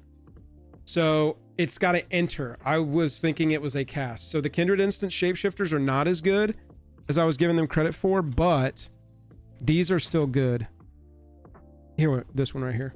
Scarblade's Malice, because we've got the creature entering on at instant speed. Yeah. Yeah, that's what I was saying. I got that wrong.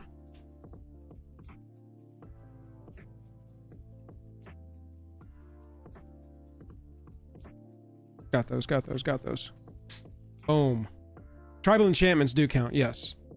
Yep. That's whenever I cast a fairy. Correct. I thought that's what Marilyn said. I was remembering it incorrectly. Perfect intimidation we already got. Target opponent exiles 2 cards from their hand is pretty brutal. Remove all counters from target creatures, fine. I don't know if that'll make the cut, but we're leaving it in there for now. Got that. Wretched Wretch. Did y'all know there's a card called Wretched Wretch? It's a goblin, though. We're not playing it. Tree Folk and Sorcery that we've already got. Okay, so that's our black. We got 6 minutes left. Went a little slow. You know, you'll be able to, like, get through the opening a little faster than I did, probably. Twilight Diviner goes in the deck for sure. Bloodline Bidding. Okay, so Twilight Diviner says whenever one or more creatures you control enter, if they entered or were cast from a graveyard, create a token that's a copy of them. It's an elf. It's a 3/3 for 3. It lets you surveil 2. Is the second ability ever going to be played? No. It's a maybe. Bloodline Bidding, we absolutely play. Return all creature cards of the chosen type from your graveyard to the battlefield. Deal. Goblin Berserker, we don't need. And then Dawnhand Dissident. Blight 1, Surveil 1, Blight 2, exile target card from a graveyard, and you can remove counters to cast things from graveyards, but that's not what we're trying to do. Definitely an anti-Ool deck card. Elemental Aura. When this aura enters, enchanted creature gains hexproof until end of turn. Enchanted creature gets +1/+2. That's decent saving. Merfolk. Elemental Merfolk. Aura. Oh yeah, Noggle the Mind. Enchanted creature loses all abilities and is a colorless Noggle with base power and toughness 1/1.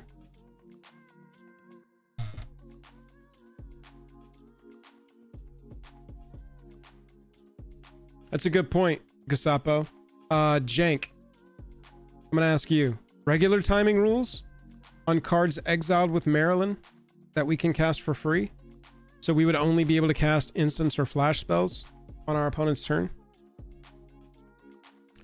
Blossom Bind, great removal for this. Enters tapped enchanted creature. Enchanted creature can't become untapped and can't have counters put on it.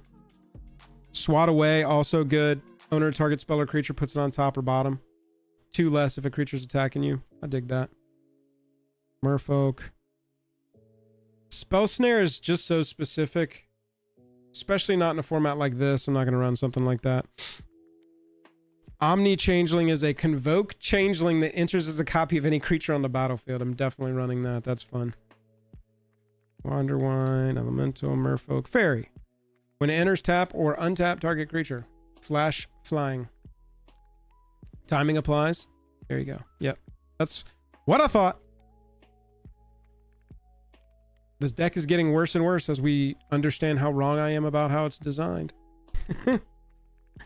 Draw 3, discard 2 unless you discard a creature. That's good for this deck. We're running a lot of creatures. Elemental. Counter target spell for a Blight 2. Wow. Counter spell at 2 blue. And all it does, look at that. It ramps up into a cancel is it. It didn't even get like a downside tax because you get the potential upside of counterspell in standard. As long as you can Blight 2. I really like that. Elemental. Got that one. 1 less to cast for each color among permanents. So this could be 4. Tap up to 2 creatures. Put a stun counter on them. Draw a card. I like that. Temporal Cleansing. Into their library, second from the top or on the bottom. Convoke.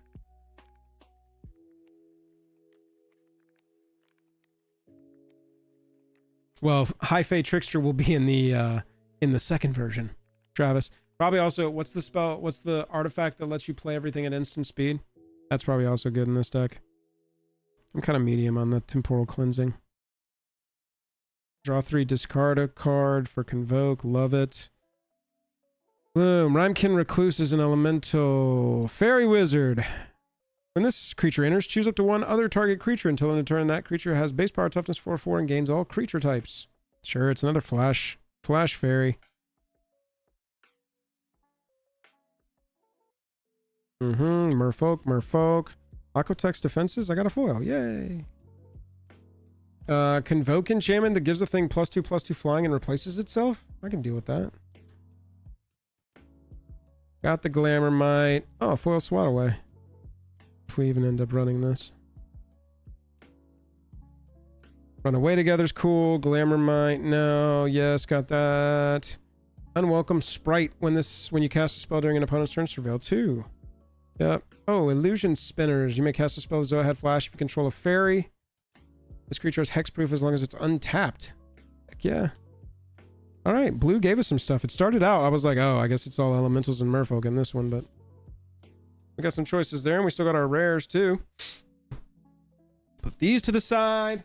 Look at us processing this box down. Let's go. Glenelendra Guardian, we're definitely running. We're going to run the showcase version. We got to Glenelendra's Answer. Can't be countered. Countered all spells your opponents control and all abilities. Create a 1/1 fairy with flying for each spell and ability countered this way. Dude, this would be such a potential backbreak. You cast this, you counter like 3 or 4 spells, you create 3 or 4 elves, you exile 2 cards from the top of target opponent's library for each one of those entering.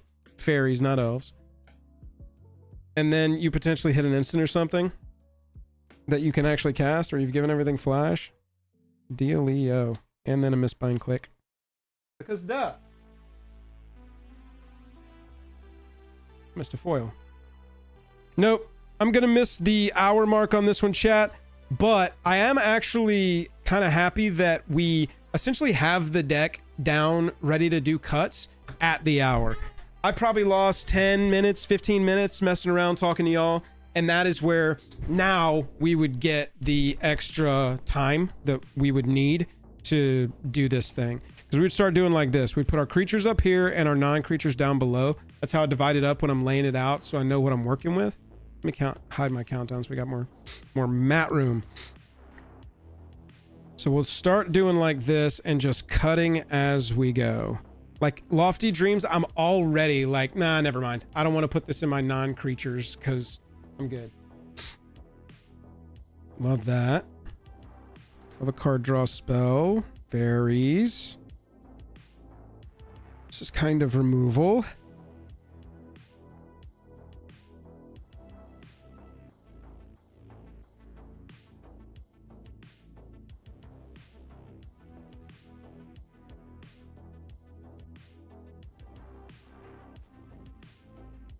And see, I'm only dropping the stuff down that's like counter spells, great removals, good save stuff, run away together. So many good tricks you can do with that. Huge spell here. Yeah, and see, now I'm like, as I'm cutting, I'm going to put this one to the side as I'm laying it out because it's not synergistic particularly, not even the Surveil. We're not trying to put stuff in the graveyard. It's an elf. If we need a 3/3 for 3 elf, we can come back to it. That's the kind of stuff I set aside right now. Same thing with this. Go ahead and just pre-cut. Perfect Intimidation. I like Creekwood Safe Right. Bogslither's Embrace is awesome. Unbury is awesome. Nameless Inversion is awesome. Auntie's Sentence is kind of a mid. Basically, here's where we get really, really picky. I like to get picky here because then I don't have to go back through, hopefully. I'd rather add cards too than have to go through and make cuts. Just that's a personal preference.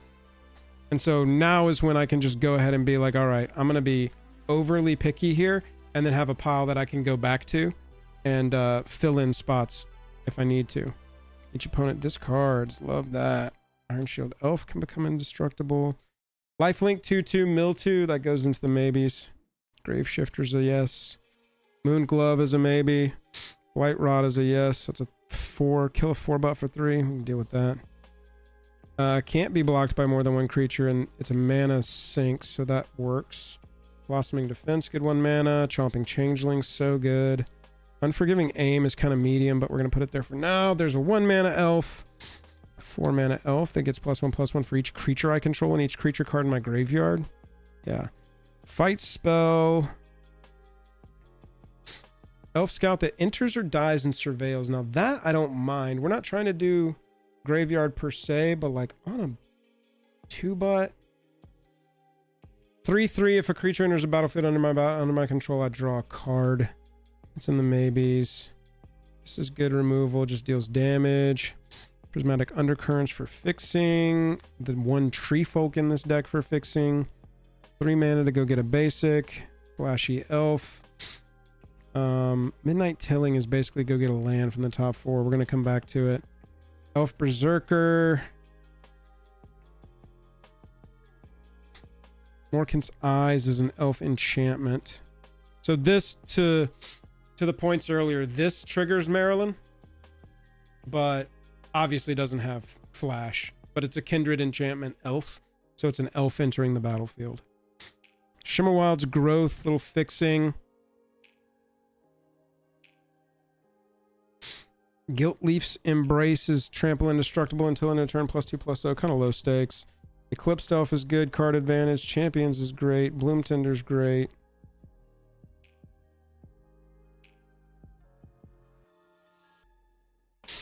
Celestial Reunion is awesome. Tristan is another solid elf. Lewin's another solid elf. Pendant is fine. Wayfarer is solid. It's a good mana rock. And land. Loyalists. Mischievous. And then Tome Skinner. So, now we see where we're at. Just based on these. 1, 2, 3, 4, 5, 6, 7, 8, 9, 10, 11, 12, 13, 14, 15, 16.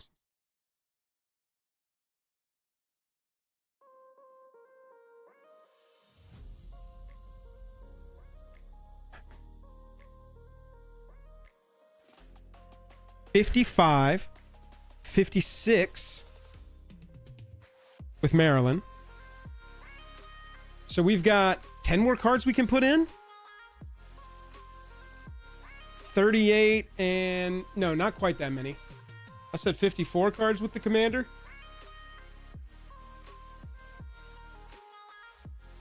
I want to run 38 lands just because it's limited. You want to make sure you hit your land drops. We're a 3-color deck. We got some nice fixing, but we still want to make sure we hit it. So 38, 54s, 80, 92. We got 8 more cards we can put in. Any of the ones that y'all are like, gotta get that in. Here's my argument for, from what we've got here. I mean, 8 more, honestly. It's just like, pick the ones that are... because we've already pulled the good cards. So it's like, first the creatures. 1, 2, 3, 4. Oh, did I count Evolving Wilds? I don't think so. 2, 4, 6, 8, 10, 12, 14, 16, 18, 20, 22, 24, 26, 28, 30, 32, 34, 36, 38, 40, 42, 44, 46, 48, 50, 52, 54, 55. 56 with the commander. Thank you, Wolf. 56 with the commander.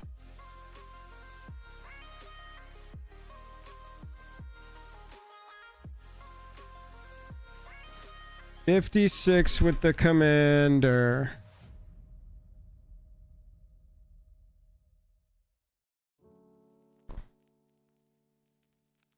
So 1, 2, 3, 4. That's elves of the 6 cards we've got left. And I mean, as far as curve goes, this fits in beautifully. It's another 2 3s, another 2, and another... no, it's another 2 3s, a 4, and another 2. So just to hit our numbers, I mean, that's 4 more. We're at 98. And then it's like +3/+3 instant, I don't think so. Sorcery -2/-2, I don't think so. None of those. Go get like Midnight Tilling is just kind of classic. Go get the card you need. I mean, probably Dawn Blessed Pendant is good for one of the two.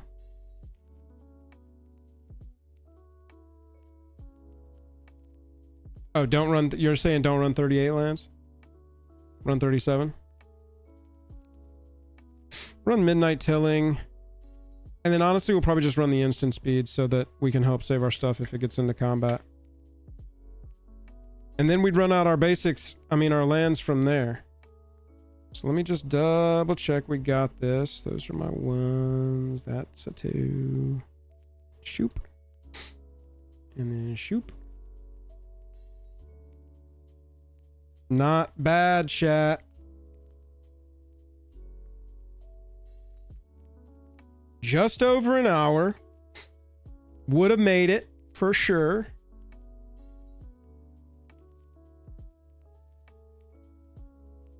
And I'll keep this one to play. Yeah, 38 sounds right to me too. 1, 2, 3.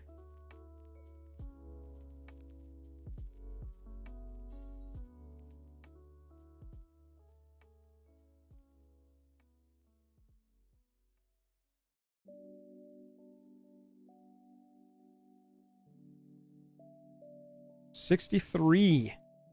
This is 63. Clay, what's up? Good to see you. So we can do 37 and call it good, or take a card out and do 38. That is how you build one of these decks, chat. That's how I do it anyway. Just kind of sort it all down and then cut the bad stuff until you're left with only your good. Know why you're cutting bad stuff. I'll put this deck list on Moxfield. If you're watching after the fact, this deck should be on Moxfield now in the description if you want to check it. If you don't see it, ping me. Yeah, I'm sure there's a cut in there too to cut it down. I think 38 would be the safest way to go here. 5 mana commander, 3 colors. That's how we do it right there. That is how we do. Chat, I'm not going to get to the upgrade on this deck today. I am finished. I am burning up for some reason in this room right now. And that was a fun day. I'm going to call it there. I do appreciate everybody hanging out. If you're watching after the fact, hey, good to see you. Like and subscribe if you're hanging out. Appreciate you. Jank, are you writing that down? Cut the bad stuff. Keep the good cards. If you only play your good cards, you'll win Magic. I don't know why everybody treats it so like it's such a hard thing to figure out. Chat, I appreciate y'all hanging out today. That was a really fun day. Let me know if y'all want more streams like this for sets in the future. It's kind of a new thing. Haven't done the NDA drop immediate opening build a thing. Everyone enjoy your Friday, enjoy your weekend. I'll be back next week. Like I said, I am just like, I think that I just need to stream all next week because I've got so much commander deck building to do. And I would love to do that with y'all. So, appreciate y'all. Have a good weekend. That's going to do it. Check Crumbling Ashes for the Blight before you leave. Martin, bro, Crumbling Ashes is in the sideboard. I just can't recommend it because it's so expensive and it's so like fake expensive right now. I wouldn't recommend anybody buy that. Poisonally.